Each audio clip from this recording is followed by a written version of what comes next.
ಶ್ರೀ ಗುರುಭ್ಯೋ ನಮಃ. ಹರಿ ಓಂ. ಜನ್ಮಾದ್ಯಸ್ಯ ಯತೋನ್ವಯಾದಿತರತಶ್ಚಾರ್ಥೇಷ್ವಭಿಜ್ಞಸ್ವರಾಟ್ ತೇನೇ ಬ್ರಹ್ಮಹೃದಾಯಾದಿಕವಯೇ ಮುಹ್ಯಂತಿ ಯಂ ಸೂರಯಃ. ತೇಜೋ ವಾರಿಮೃದಾಂ ಯಥಾ ವಿನಿಮಯೋ ಯತ್ರ ತ್ರಿಸರ್ಗೋ ಮೃಷಾ.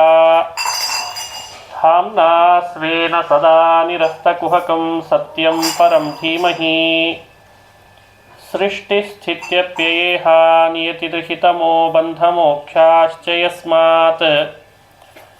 अस्य श्रीब्रह्मरुद्रप्रभृतिसुरनरद्वीषशत्वात्मकस्य विष्णोर्व्यस्ताः समस्ताः सकलगुणनिधिः सर्वदोषव्यपेतः पूर्णानन्दो व्ययो यो गुरुरपि परमः चिन्तयेतं महान्तम्.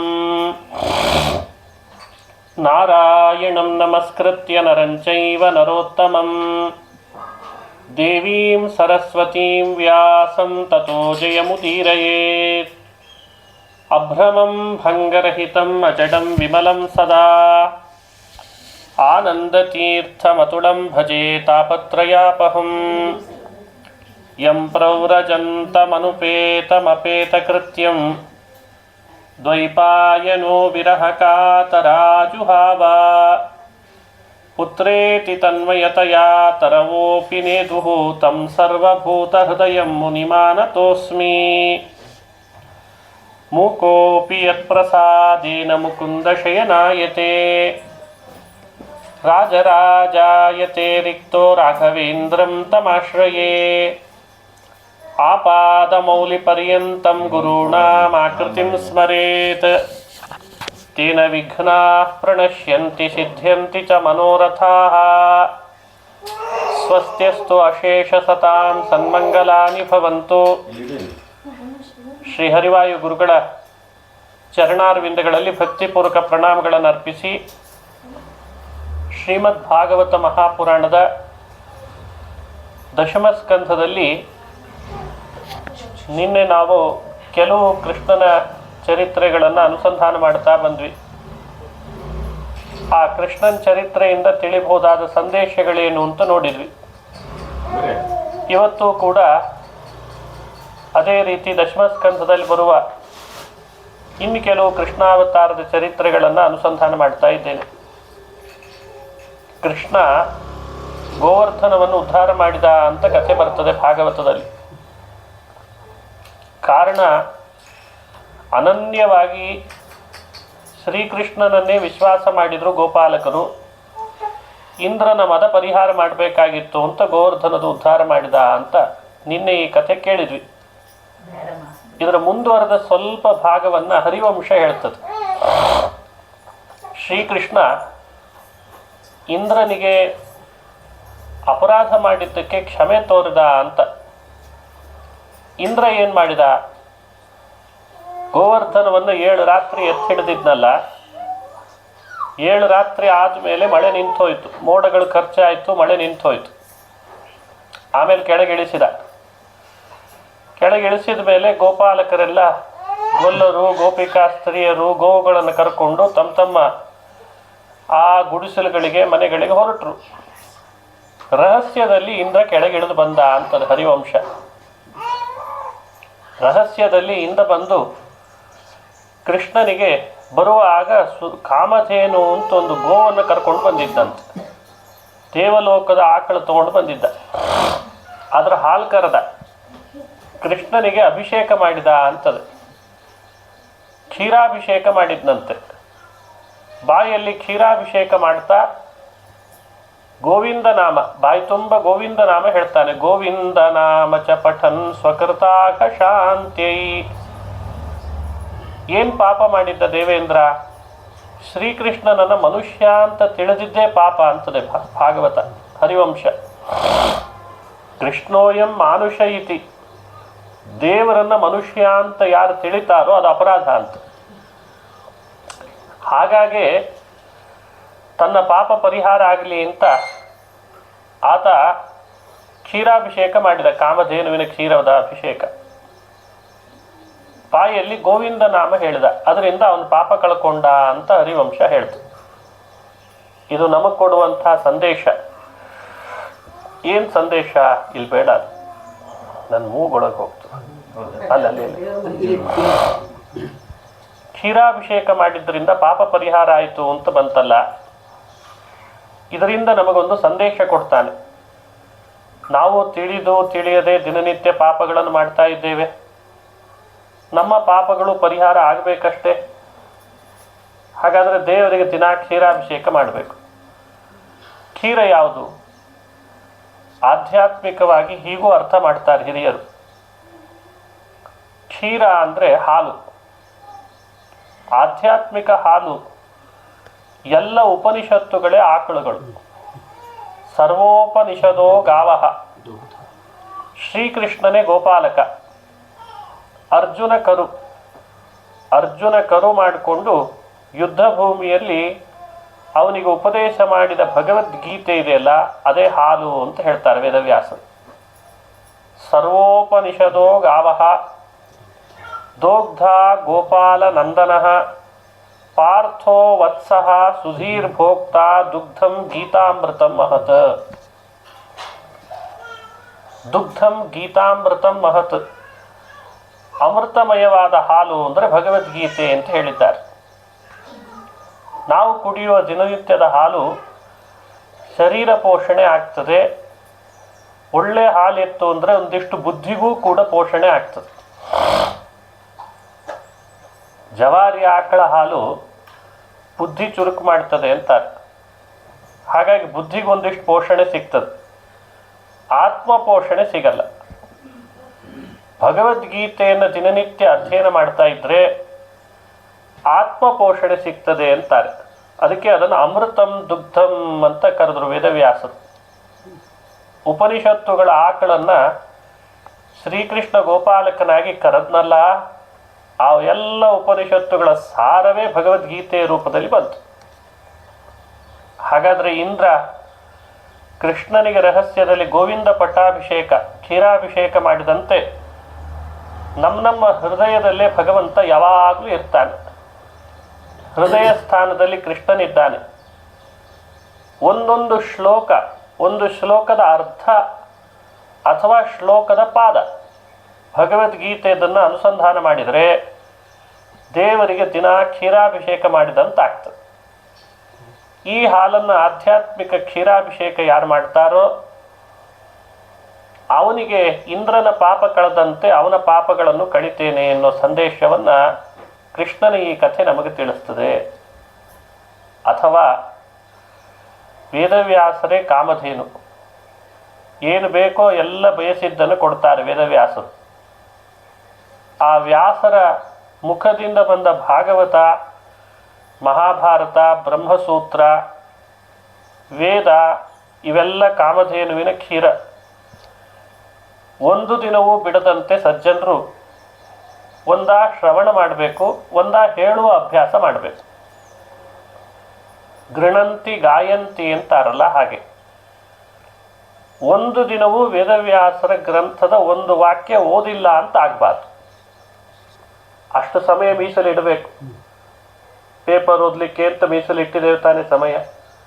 ನ್ಯೂಸ್ ಕೇಳಲಿಕ್ಕೆ, ಕಾಫಿ ಕುಡಿಲಿಕ್ಕೆ, ಟಿಫಿನ್ ಮಾಡಲಿಕ್ಕೆ, ವಾಕಿಂಗ್ ಹೋಗಲಿಕ್ಕೆ ಎಲ್ಲದಕ್ಕೂ ಟೈಮ್ ಮಾಡಿಕೊಂಡಿದ್ದೀವಿ.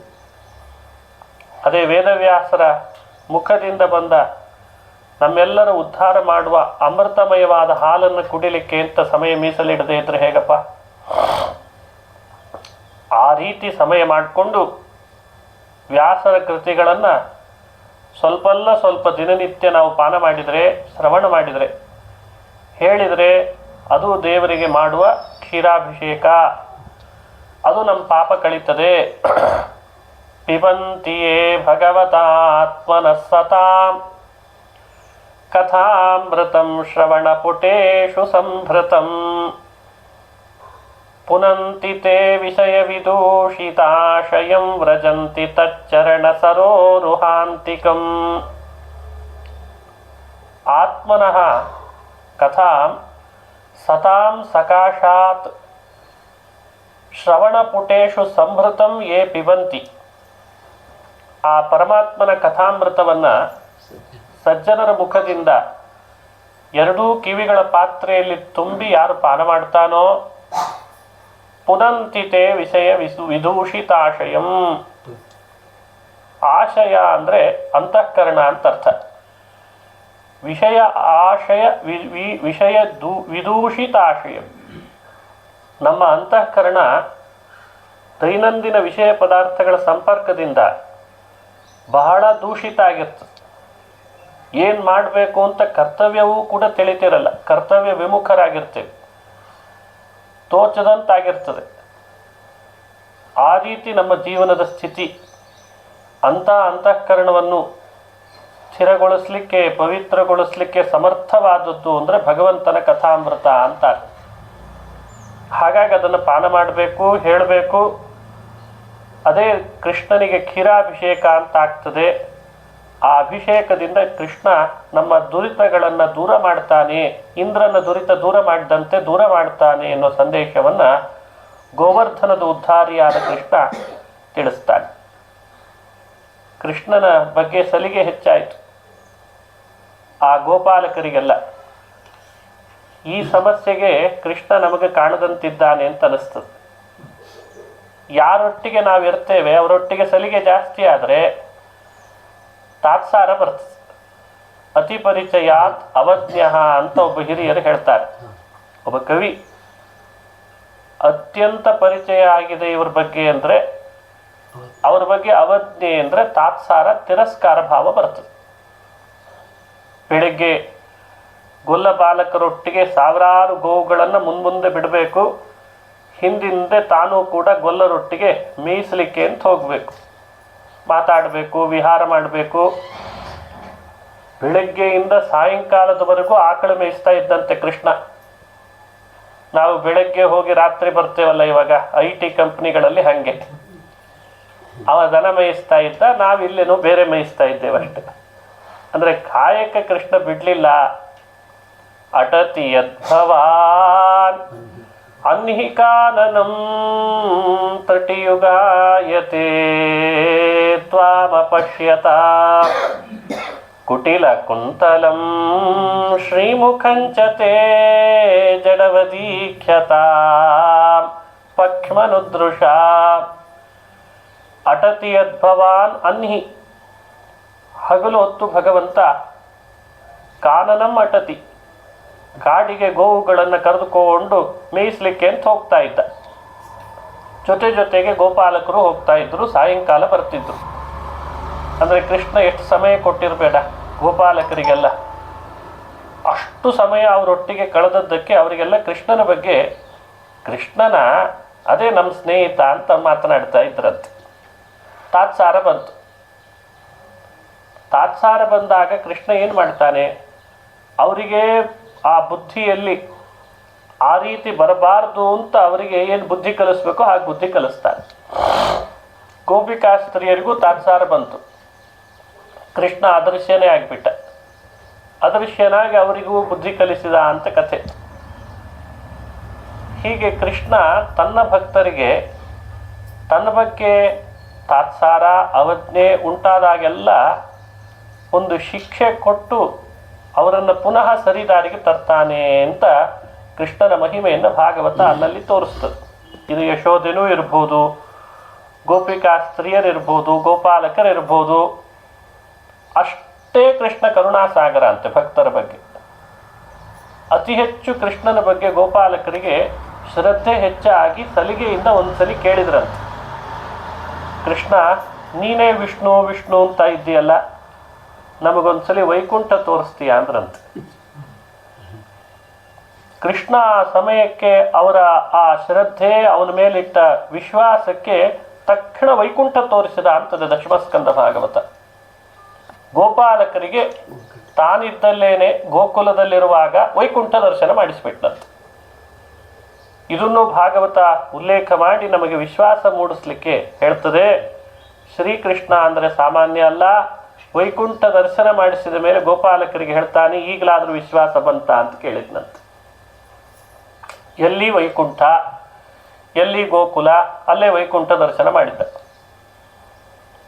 ಹೀಗೆ ಕೃಷ್ಣನ ಕಥೆಯಲ್ಲಿ ವತ್ಸ, ಬಕ ಮುಂತಾದ ಅಸುರ ಸಂಹಾರದ ಕಥೆಗಳನ್ನು ಕೂಡ ವಿಸ್ತಾರ ಮಾಡ್ತಾರೆ.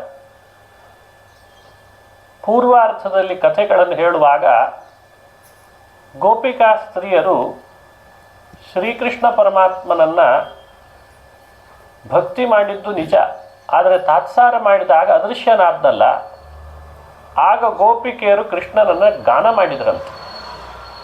ಕೃಷ್ಣ ಇಲ್ಲದಿದ್ದಾಗ ಮಾಡಿದ ಗಾನ ಅವರ ಅನುಭವ, ಅದನ್ನು ಗೋಪಿ ಗೀತೆ ಅಂತ ಕರೀತಾರೆ. ಮನೆಯೊಳಗೆ ದಿನಾ ಅದನ್ನು ಪಾರಾಯಣ ಮಾಡಬೇಕು ಅಂತದೆ. ಕಂಠ ದೇವರು ಕೊಟ್ಟಿದ್ದಾನೆ, ನಾಲಿಗೆ ಕೊಟ್ಟಿದ್ದಾನೆ, ಒಳ್ಳೆ ಬುದ್ಧಿ ಶಕ್ತಿ ಕೊಟ್ಟಿದ್ದಾನೆ. ದೇವರನ್ನು ಗಾನ ಮಾಡದೆ ಬರೀ ಸಿನಿಮಾ ಹಾಡು ಹೇಳಿದರೆ ಹೆಂಗೆ? ಒಳ್ಳೆ ಗಾನ ಮಾಡಬೇಕಂತೆ. ಅವರು ರುರುದುಹು ಸುಸ್ವರಂ ರಾಜನ್ ಕೃಷ್ಣ ದರ್ಶನ ಲಾಲಸಾಹ, ಸ್ವರಬದ್ಧವಾಗಿ ಕೃಷ್ಣ ಪರಮಾತ್ಮನನ್ನು ರೋದನೆ ಮಾಡಿದ್ರಂತೆ. ಅದೇ ಗೋಪಿ ಗೀತೆ ಅಂತಾಯಿತು ಅಂತ ಭಾಗವತ ಹೇಳ್ತದೆ. ಜಯತಿ ತೇಧಿಕಂ ಜನ್ಮನಾ ವ್ರಜಃ ಶ್ರಯತ ಇಂದಿರಾ ಸಾಧು ತತ್ರ ಹಿ ದಯಿತ ದೃಶ್ಯತಾ ತ್ವಾದಿದೃಕ್ಷತಾ ತ್ವಯಿ ಘೃತಾಸವ ತ್ವಾಂ ವಿಚಿನ್ವತೆ. ಕೃಷ್ಣನನ್ನು ಕುರಿತು ಅವರು ಕೇಳ್ತಾರೆ ಗೋಪಿಕಾಸ್ತ್ರೀಯರು, ಹೇ ಕೃಷ್ಣ, ನೀನು ಎಂದು ಭೂಮಿಗೆ ಬಂದಿ, ಗೋಕುಲಕ್ಕೆ ಅಂತ ಅವತಾರ ಮಾಡಿ ಬಂದಿ, ಅಂದಿನಿಂದ ಗೋಕುಲದಲ್ಲಿ ಸಿರಿವಂತಿಕೆ ಹೆಚ್ಚಾಯಿತು ಅಂತಂದ್ರಂತ. ಜನ್ಮನಾ ವ್ರಜಃ ಜಯತಿ, ಜನ್ಮನಾ ವ್ರಜಃ ಜಯತಿ ಇಂದಿರಾ ಸಾಧು ಶ್ರಯತ. ಇಂದಿರಾ ಲೋಕಮಾತಾಮ, ಇಂದಿರಾ ಅಂದರೆ ಲಕ್ಷ್ಮೀದೇವಿ ಅಂತ ಅರ್ಥ. ಶ್ರೀಕೃಷ್ಣ ನಂದಗೋಕುಲಕ್ಕೆ ಬಂದ ದಿನದಿಂದ ಲಕ್ಷ್ಮೀದೇವಿ ಅಲ್ಲಿಯ ಭೂಮಿಯ ಕಣಕಣಗಳಲ್ಲಿ, ಗೋವುಗಳಲ್ಲಿ ತನ್ನ ಸನ್ನಿಧಾನ ಇಟ್ಲಂತೆ. ಬಳ್ಳಿಗಳಲ್ಲಿ, ಮಂಟಪಗಳಲ್ಲಿ. ಯಾಕೆಂದರೆ ಕೃಷ್ಣ ಎಲ್ಲಿ ಮುಟ್ತಾನೋ ಏನೋ ಅಂತ, ಎಲ್ಲೆಲ್ಲಿ ಕೃಷ್ಣ ಸ್ಪರ್ಶಿಸಿದ ಅಲ್ಲೆಲ್ಲ ಲಕ್ಷ್ಮೀ ಸನ್ನಿಧಾನ ಬಂತು ಅಂತ ಭಾಗವತ ಹೇಳ್ತದೆ. ಅಷ್ಟು ಸೇವೆ ಮಾಡ್ತಾಳೆ ಮಹಾಲಕ್ಷ್ಮಿ. ಸಿರಿವಂತಿಕೆಯೂ ಹೆಚ್ಚಾಯಿತು. ಲಕ್ಷ್ಮೀ ಸನ್ನಿಧಾನ ಬಂತು ಅಂದರೆ ಸಿರಿವಂತಿಕೆ ಬರಲ್ವೇ? ಅಂಥ ಕೃಷ್ಣ ನೀನು ಅಂತ ಸ್ತೋತ್ರ ಮಾಡ್ತಾರೆ. ನಮ್ಮನ್ನು ಪರಿಪರಿಯಿಂದ ರಕ್ಷಣೆ ಮಾಡಿದ್ದಿ, ನೀನು ರಕ್ಷಿಸಿದಿ ಅಂತ ಇವತ್ತು ನಾವು ಬದುಕಿದ್ದೇವೆ. ಈಗ ನೀನೇ ಇಲ್ಲ ಅಂದರೆ ನಾವು ಹೇಗೆ ಬದುಕೋದು ಅಂತ ಕೇಳ್ತಾರೆ. ಪತಿಸುತಾನ್ವಯಾನ್ ಭ್ರಾತೃಬಾಂಧವಾನ್ ಅತಿ ವಿಲಂಘ್ಯತೆ ಹ್ಯಚ್ಯುತಾಗತಾ ಗತಿವಿದಸ್ತವೋದ್ಗೀತಮೋಹಿತಾ ಕಿತವಯೋಷಿತಃ ಕಸ್ತ್ಯಜೇನ್ನಿಶಿ. ಹೇ ಕೃಷ್ಣ, ನೀನು ಮಾಡ್ತಿದ್ದ ಕೊಳಲಿನ ನಾದಕ್ಕೆ ಯಾರನ್ನೂ ನೋಡದೆ ನಾವು ಬಿಟ್ಟು ಬಂದುಬಿಟ್ವಿ ನಿನ್ನ ಬಳಿಗೆ. ಆ ಕೊಳಲಿನ ನಾದ ಅಷ್ಟು ಆಕರ್ಷಿತ ಆಗಿತ್ತಂತೆ. ಅಂಥ ಆಕರ್ಷಣೆ ಇತ್ತದರೊಳಗೆ. ಯಜಮಾನ ಆಗ್ತಾನೆ ಮನೆಗೆ ಬಂದಿರ್ತಿದ್ದ, ಶ್ರೀಕೃಷ್ಣನ ಕೊಳಲಿನ ನಾದ ಪ್ರಾರಂಭ ಆಗ್ತಿತ್ತು ವೃಂದಾವನದಲ್ಲಿ. ಮನೆಯೊಳಗೆ ಪಾಪ ಬಂದು ಯಜಮಾನಿಗೆ ಬಡಿಸ್ಬೇಕಲ್ವ, ಅನ್ನ ಹಾಕಿರ್ತಿದ್ಲಂತೆ. ವೇಣುನಾದ ಪ್ರಾರಂಭ ಆಯಿತು ಅಂದ ಕೂಡಲೇ ಅನ್ನ ಹಾಕಿ ಮುಂದೆ ಏನು ಹಾಕಬೇಕು ಅಂತ ತೋಚದೆ ಆ ಕೈಯಲ್ಲಿದ್ದಂಥ ಬಡಿಸೋ ಸಾಮಗ್ರಿ ಬಿಟ್ಟು ಕೃಷ್ಣನ ಕೊಳಲ್ನಾದ ಶುರು ಆಯಿತು, ನಾನು ಹೋಗ್ತೇನೆ ಅಂತ ಹೋಗಿಬಿಡ್ತಿದ್ಲಂತೆ. ಒಬ್ಬಳು ಗೋಪಿಕೆ ಕನ್ನಡಿ ಮುಂದೆ ನಿಂತು ಒಂದು ಕಣ್ಣಿಗೆ ಕಾಡಿಗೆ ಹಚ್ಕೊಂಡಿದ್ದಾಳೆ. ವೇಣುನಾದ ಪ್ರಾರಂಭ ಆಯಿತು. ವೇಣುನಾದಕ್ಕೆ ಮೈ ಮರೆತು ಅವಳು ಅಲ್ಲಿಗೆ ಹೋಗಿಬಿಟ್ಲಂತೆ. ಇನ್ನೊಂದು ಕಾಡಿಗೆ ಹಚ್ಕೊಳ್ಬೇಕೋ ಬೇಡ ಕಣ್ಣಿಗೆ, ಇನ್ನೊಂದು ಕಣ್ಣಿಗೆ, ಅದನ್ನು ಮರೆತೇ ಬಿಟ್ಲಂತೆ. ಅಷ್ಟು ಕೃಷ್ಣನ ಕೊಳಲಿನ ನಾದ ಆಕರ್ಷಣೆ ಆಗ್ತಾ ಇತ್ತು ಅಂತ. ಯಜಮಾನ ಬೇಡ, ಮಕ್ಕಳು ಬೇಡ, ತಂದೆ ತಾಯಂದ್ರು ಬೇಡ, ಅಣ್ಣ ತಮ್ಮಂದ್ರು ಬೇಡ. ಅದು ರಾತ್ರಿ ಕಾಲದಲ್ಲಿ ಕೃಷ್ಣನ ಕೊಳಲಿನ ನಾದಕ್ಕೆ ಪೂರ್ಣ ಮೋಹಿತರಾಗಿ ನಿನ್ನ ಬಳಿಗೆ ಅಂತ ಬಂದವರು ನಾವು. ಇವತ್ತು ನೀನೇ ನಮಗೆ ಕಾಣಲಿಲ್ಲ ಅಂದರೆ ನಮ್ಮ ಬದುಕಿಗೆ ಏನರ್ಥ ಅಂತ ಕೇಳಿದ್ರಂತ. ಪತಿಸುತಾನ್ವಯಾನ್ ಭ್ರಾತೃ ಬಾಂಧವಾನ್ ಅತಿ ವಿಲಂಘ್ಯತೆ ಎಲ್ಲರನ್ನ ಅತಿ ವಿಲಂಘ್ಯ ಮೀರಿ ಯಾರು ಬೇಡ ನಮಗೆ, ಕೃಷ್ಣ ಒಬ್ಬ ಸಾಕು ಅಂತ ಕೃಷ್ಣನ ಬಳಿ ಬರ್ತಿದ್ವಿ. ಇವತ್ತು ನೀನು ಕಾಣ್ತಾ ಇಲ್ಲ, ನಾವೆಲ್ಲಿಗೆ ಹೋಗೋಣ, ನಮ್ಮನ್ನು ಯಾರು ಕೇಳ್ತಾರೆ, ನೀನಲ್ಲದೆ ನಮಗೆ ರಕ್ಷಕ ಯಾರು? ಈ ಮಾತನ್ನು ಭಾಗವತದ ಗೋಪಿಗೀತೆಯಲ್ಲಿ ಹೇಳ್ತದೆ. ಇದರ ಅರ್ಥ ಏನು ಅನುಸಂಧಾನ ಮಾಡಬೇಕು? ಭಗವಂತನಲ್ಲಿ ಮಾಡುವ ಭಕ್ತಿ ಅತ್ಯತಿಶಯವಾಗಿರಬೇಕು, ಅತ್ಯಂತ ಹೆಚ್ಚಿರಬೇಕು. ತಾರಾನ್ ಸುತಾನ್ ಪ್ರಿಯಾನ್ ಪ್ರಾಣಾನ್. ನಾವು ಲೋಕದಲ್ಲಿ ಎಲ್ಲ ವಸ್ತುಗಳ ಮೇಲೂ ಸ್ನೇಹ ಮಾಡ್ತೀವಿ, ಆ ಎಲ್ಲದಕ್ಕಿಂತ ಹೆಚ್ಚು ಸ್ನೇಹ ಭಗವಂತನಲ್ಲಿ ಮಾಡಬೇಕು. ಅಂಥ ಭಕ್ತಿಯನ್ನು ಮೆರೆದವರು ಗೋಪಿಕಾಸ್ತ್ರೀಯರು ಅನ್ನೋದು ಈ ಮಾತಿನಿಂದ ಮೇಲ್ನೋಟಕ್ಕೆ ಒಂದು ಅರ್ಥ ಹೇಳ್ತಾರೆ. ಹಿರಿಯರು ಮತ್ತೊಂದು ಅರ್ಥ ಮಾಡಿದರು. ಭಗವಂತನ ಬಗ್ಗೆ ಸರ್ವೋತ್ತಮತೆಯ ತಿಳುವಳಿಕೆ ಚೆನ್ನಾಗಿರ್ಬೇಕು ನಮಗೆ. ಇನ್ಯಾವುದೋ ಕಡೆಯಲ್ಲಿ ಇನ್ಯಾವುದೋ ಸಮಾರಂಭದಲ್ಲಿ ಸೇರಿದಾಗ ಅವನ ಬಗ್ಗೆ ಸರ್ವೋತ್ತಮ ಅಂದರೆ ಹೌದು ಬಿಡಿ ಅವನು ಸರ್ವೋತ್ತಮನಾಗ್ತಾನೆ ಅಂತ. ಇನ್ನೊಂದು ಕಡೆ ಹೋದಾಗ ಇನ್ನೊಬ್ಬ ದೇವತೆ ಬಗ್ಗೆ ಹೇಳಿದ್ರೆ ಹೌದು ಬಿಡಿ ಅವನು ಸರ್ವೋತ್ತಮ. ಹಿಂಗೆ ಮನುಷ್ಯ ಸಮೂಹ ಸನ್ನಿ ಆಗಬಾರ್ದು. ದೇವರ ವಿಷಯದಲ್ಲಿ ಸಮೂಹ ಸನ್ನಿ ಅಂತ ಕರೀತಾರೆ. ಎಲ್ಲೆಲ್ಲಿ ಹೋಗ್ತಾನೆ ಅಲ್ಲಲ್ಲಿ ಅದಕ್ಕೆ ತಕ್ಕಂತೆ ಅವರವರಿಗೆ ಬಾಲ ಬಡಿಯೋದು. ಶಿವನಂದರೆ ಶಿವ ಸರಿ, ಬ್ರಹ್ಮನಂದರೆ ಬ್ರಹ್ಮ ಸರಿ.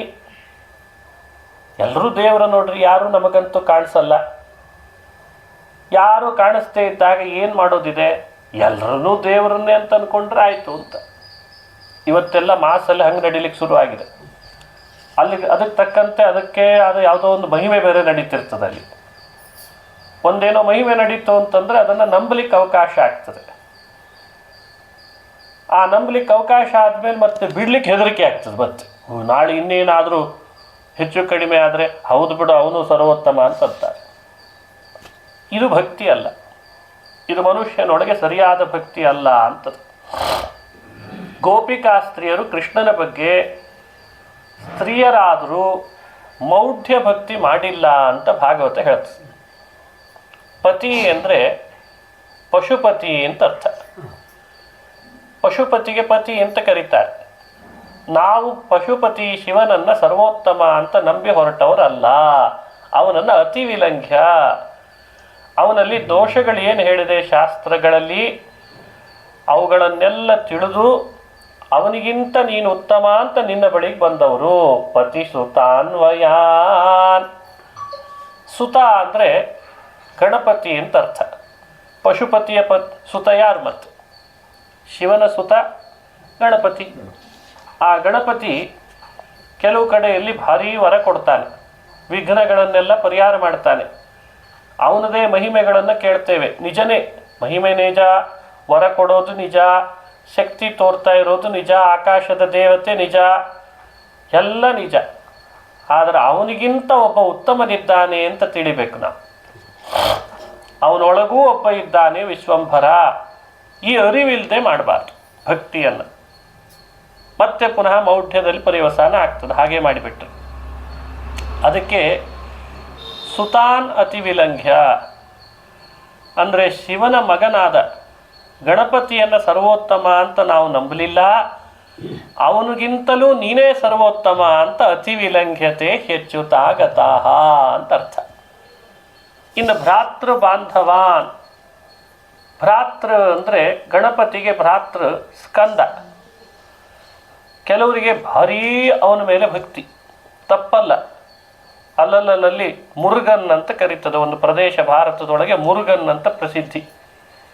ಅವನಿಗೆ ಸ್ಕಂದ, ಸುಬ್ರಹ್ಮಣ್ಯ, ಸನತ್ ಕುಮಾರ, ಷಣ್ಮುಖ, ಷಾಣ್ಮಾತುರ, ಕಾರ್ತಿಕೇಯ ಇವೆಲ್ಲ ನಾಮದಿಂದ ಅವನನ್ನು ಆರಾಧನೆ ಮಾಡಬೇಕು. ಆದರೆ ಅವನ ಸ್ಥಾನ ಪರಿಮಿತ. ಅವನಿಗಿಂತ ಒಬ್ಬ ಉತ್ತಮನಿದ್ದಾನೆ. ನಮ್ಮಲ್ಲೇನಾಗಿದೆ, ಭಾರತ ದೇಶ ಬಹುದೇವತೆಗಳನ್ನು ಪಡ್ಕೊಂಡಿದೆ. ಹಾಗಾಗಿ ವಾದವು ಬಹುದೇವತಾವಾದ ಅಂತ ಪ್ರಸಿದ್ಧ ಆಗಿದೆ. ಭಾರತ ದೇಶವನ್ನು ಸುತ್ತಿದರೆ ಪೂರ್ವದಿಂದ ಆರಂಭ ಮಾಡಿ ಎಲ್ಲೆಲ್ಲಿ ನೋಡ್ತೇವೆ, ಒಬ್ಬೊಬ್ಬರು ಒಂದೊಂದು ಕಡೆಯಲ್ಲಿ ದೇವತೆಗಳು, ದೇವಸ್ಥಾನ ಅದನ್ನೇ ಆರಾಧಿಸಿತ್ತು. ಅದಕ್ಕೊಬ್ಬೊಂದಿಷ್ಟು ಜನ ಭಕ್ತರ ಬಹುಸಂಖ್ಯೆಯ ಫಾಲೋವರ್ಸು, ಅಲ್ಲೊಂದು ಮಹಿಮೆ ನಡೆದಿರ್ತದೆ. ಇದೆಲ್ಲ ಏನಾಗ್ತದೆ, ಮೋಕ್ಷ ಸಾಧನೆ ಮಾಡಬೇಕು ಅಂತ ಹೊರಟವನಿಗೆ ಇದು ಇರ್ಬೋದೇನೋ, ಅದೂ ಇರ್ಬೋದೇನೋ, ಇನ್ನೂ ಅದೂ ಇರ್ಬೋದೇನೋ, ಹಿಂಗೆ ಪ್ರಾರಂಭ ಆಗ್ತದೆ ಮನಸ್ಸಿನಲ್ಲಿ. ಅದಕ್ಕೆ ಗೋಪಿಕಾಸ್ತ್ರೀಯರ ಕಥೆಯಲ್ಲಿ ಭಾಗವತ ಸ್ಪಷ್ಟಪಡಿಸ್ತು, ಅವರೇನಿದ್ರು ಪರಿವಾರದವರಾಗಿರ್ತಾರೆ, ಭಗವಂತ ಒಬ್ಬನೇ ಸರ್ವೋತ್ತಮನಾಗಿದ್ದಾನೆ ಕೃಷ್ಣ ಅಂತ ಸ್ಪಷ್ಟಪಡಿಸ್ತು. ಭ್ರಾತೃ ಅಂದರೆ ಗಣಪತಿಯ ಸಹೋದರನಾದಂಥ ಷಣ್ಮುಖ. ಭಾರತ ಸಂಚಾರ ಮಾಡಬೇಕು ಚೆನ್ನಾಗಿ, ಬಹುದೇವತೆಗಳು ಎಲ್ಲೆಲ್ಲಿ ಹೇಗೆ ಇದ್ದಾರೆ ಅಂತ ಗೊತ್ತಾಗ್ತದೆ. ನಾವೇನಾದರೂ ಸ್ವಲ್ಪ ಮಹಾರಾಷ್ಟ್ರ ಕಡೆ ಹೋದರೆ ಬಹಳ ಗಣಪತಿಯನ್ನು ಆರಾಧನೆ ಮಾಡ್ತಾರೆ. ಸುಖಕರ್ತ, ದುಃಖಹರ್ತ, ವಾರ್ತಾ ವಿಘ್ನಾಚಿ ಅಂತ ಶುರು ಮಾಡ್ತಾರೆ. ವಿಘ್ನೇಶ್ವರ ಅಂದರೆ ಗಣಪತಿ ಹಬ್ಬ ಬಂತು ಅಂದರೆ ಭಾರೀ ಭಕ್ತಿ, ತಪ್ಪಲ್ಲ, ಭಕ್ತಿ ಮಾಡೋದು ತಪ್ಪಲ್ಲ. ಆದರೆ ಅವನಿಗಿಂತ ಒಬ್ಬ ಸರ್ವೋತ್ತಮನಿದ್ದಾನೆ ಅನ್ನೋ ಅರಿವಿರಬೇಕು. ಕಲ್ಕತ್ತಾಕ್ಕೆ ಹೋದರೆ ದುರ್ಗಾ, ಕಾಳಿ, ಅವಳೇ ಚಂಡಿ, ಕಾಳಿ, ಚಾಮುಂಡಿ, ಅವಳನ್ನು ಆರಾಧನೆ ಮಾಡ್ತಾರೆ. ತಪ್ಪಲ್ಲ. ಕಾಲಾಷ್ಟಮಿ ಅಂತ ಅಷ್ಟಮಿ ಕಾಳಿಯನ್ನು ಆರಾಧನೆ ಮಾಡೋದು ತಪ್ಪಲ್ಲ. ಆದರೆ ಅವಳಿಗಿಂತ ಒಬ್ಬ ಉತ್ತಮನಿದ್ದಾನೆ ಅಂತ ಅರಿಬೇಕಲ್ಲ. ಹೀಗೆ ಉತ್ತರ ಪ್ರದೇಶದ ಪ್ರಾಂತ ಶಿವನನ್ನು ಆರಾಧನೆ ಮಾಡುವುದು, ಹರ ಹರ ಮಹಾದೇವ ಅಂತ. ಕಾಶಿ ಮೊದಲಾದ ಕ್ಷೇತ್ರಗಳಲ್ಲಿ ಹರ ಹರ ಮಹಾದೇವ ಅಂತ, ಶಂಭೋ ಶಿವ ಶಂಭೋ ಅಂತ ಶಿವನನ್ನು ಆರಾಧನೆ ಮಾಡ್ತಾರೆ. ದಕ್ಷಿಣ ಕನ್ನಡ ಪ್ರಾಂತ, ಉತ್ತರ ಕನ್ನಡ, ಭಾರತದ ಈ ಪ್ರಾಂತ ಸಮುದ್ರ ತೀರ ನೋಡಿದರೆ ಪರಶುರಾಮ ಕ್ಷೇತ್ರ, ಅಲ್ಲೆಲ್ಲ ಸರ್ಪಗಳ ಆರಾಧನೆ, ಭಾರೀ ಸರ್ಪಗಳ ಪ್ರತಿಷ್ಠಾಪನೆ, ನಾಗ ಪ್ರತಿಷ್ಠಾಪನೆ, ಸ್ಕಂದ ಪ್ರತಿಷ್ಠಾಪನೆ, ಇನ್ನು ಕೆಲವು ಭೂತಗಳ ಆರಾಧನೆ. ಇವುಗಳನ್ನೆಲ್ಲ ಮನುಷ್ಯ ನೋಡಿದಾಗೆಲ್ಲ ಭ್ರಮೆಗೊಳಗಾಗ್ತಾನೆ. ಓ, ಇದೇ ನನಗೆ ತಾರಕ, ಇದೇ ನನಗೆ ಬೇಕೀಗ. ಅದಕ್ಕೆ ಕೃಷ್ಣ ಅಂದ, ದೇವಾನ್ ಭಾವಯತಾನೇನ ತೇ ದೇವ ಭಾವಯಂತು ವಹ. ಎಲ್ಲ ದೇವತೆಗಳಿದ್ದಾರೆ, ಅವರಿಗೆ ಆದ ಅಘಟಿತ ಘಟನಾ ಶಕ್ತಿಗಳಿವೆ, ಮನುಷ್ಯರಿಗೆ ಆಗದ್ದು ಮಾಡ್ತಾರೆ. ಆದರೆ ಮೋಕ್ಷ ಕೊಡೋನು ನಾನೊಬ್ಬನೇ ಅಂತಾನೆ ಭಗವಂತ. ನಿನಗೆ ಐಹಿಕ ವ್ಯವಸ್ಥೆಗಳಿಗೆ ಅವರೆಲ್ಲರೂ ಕಾರಣರಾಗಬಹುದು, ಅವರೊಳಗೂ ನಾನೇ ಮಾಡಿಸ್ತೇನೆ. ಆದರೆ ಮೋಕ್ಷ ಬೇಕು ಅಂದರೆ ಮಾತ್ರ ನನ್ನ ಬಳಿಗೆ ಬೇಕು. ಅದನ್ನೇ ಭಗವತ್ಪಾದರು ನಿರ್ಣಯ ಮಾಡಿದರು. ವಿಷ್ಣುರ್ಹಿದಾತ ಮೋಕ್ಷಸ್ಯ ವಾಯುಶ್ಚ ತದನುಜ್ಞೆಯ. ಇದು ನಿರ್ಣಯದ ಮಾತು. ಸಂಸಾರ ಬಂಧನದಿಂದ ಮುಕ್ತಿ ಬಯಸೋನಾದರೆ ಈ ದಾರಿಗೆ ಬಾ. ಸಂಸಾರದಲ್ಲಿ ನಡೀತಿರೋ ಕೆಲವು ಆಗು ಹೋಗುಗಳಿಗೆ ತಾತ್ಕಾಲಿಕ ಪರಿಹಾರ ಕಂಡುಕೊಳ್ಳೋದಾದರೆ ಅಲ್ಲಿ ಇಲ್ಲಿ ಡಾಕ್ಟರ್ ಶಾಪಿಗೆ ಹೋದಾಗ ಹೋಗ್ಬರ್ಬೇಕಂತ. ಇದು ತತ್ವ. ಇದನ್ನೇ ಗೀತೆಯಲ್ಲಿ ಸಾರಿ ಸಾರಿ ಕೃಷ್ಣ ಅರ್ಜುನನಿಗೆ ಉಪದೇಶ ಮಾಡ್ತಾನೆ. ಕೆಲವರು ಪಿತೃಯಾಗಿಗಳಿದ್ದಾರೆ, ಕೆಲವರು ದೇವಯಾಗಿಗಳಿದ್ದಾರೆ, ಇನ್ನು ಕೆಲವರು ಇನ್ನೇನೋ ಯಾಗವನ್ನು ಮಾಡ್ತಾರೆ, ಪೂಜಿಸ್ತಾರೆ. ಯಜಂತೆ ಯಜ್ಞ ಭಾವಿತಾಹ. ಆದರೆ ಮುಕ್ತಿ ಬೇಕು ಅಂದರೆ ಮಾತ್ರ ನನ್ನ ಬಳಿಗೆ ಬರಬೇಕಾಗ್ತದೆ ಅಂತ ಕೃಷ್ಣ ಸಾರ್ಥ. ಇದೆಲ್ಲ ಪ್ರಮೇಯ ವಿಷಯ. ಇದಕ್ಕೆ ಅನುಗುಣ ಭಗವದ್ಗೀತೆ ಹೊರಟಿದೆ, ಇದನ್ನೇ ಸಾರಲಿಕ್ಕೆ. ಹಾಗೆ ಗೋಪಿ ಗೀತೆಯಲ್ಲೂ ಈ ತತ್ವಗಳನ್ನು ತಿಳಿಸಿದ್ದಾರೆ ಗೋಪಿಕೆಯರು ಅಂತಾರೆ ಹಿರಿಯರು. ಅವರು ವ್ಯಾಖ್ಯಾನ ಮಾಡುವಾಗ ಭ್ರಾತೃ ಬಾಂಧವಾನ್, ಸ್ಕಂದ ಮೊದಲಾದವರನ್ನು ಸರ್ವೋತ್ತಮ ಅಂತ ಭಾವಿಸಬೇಡ. ಹಾಗೆ ಭಾವಿಸಿ ನಿನ್ನ ಬಳಿಗೆ ಬರಲಿಲ್ಲ ನಾವು. ಹಾಗೇನೆ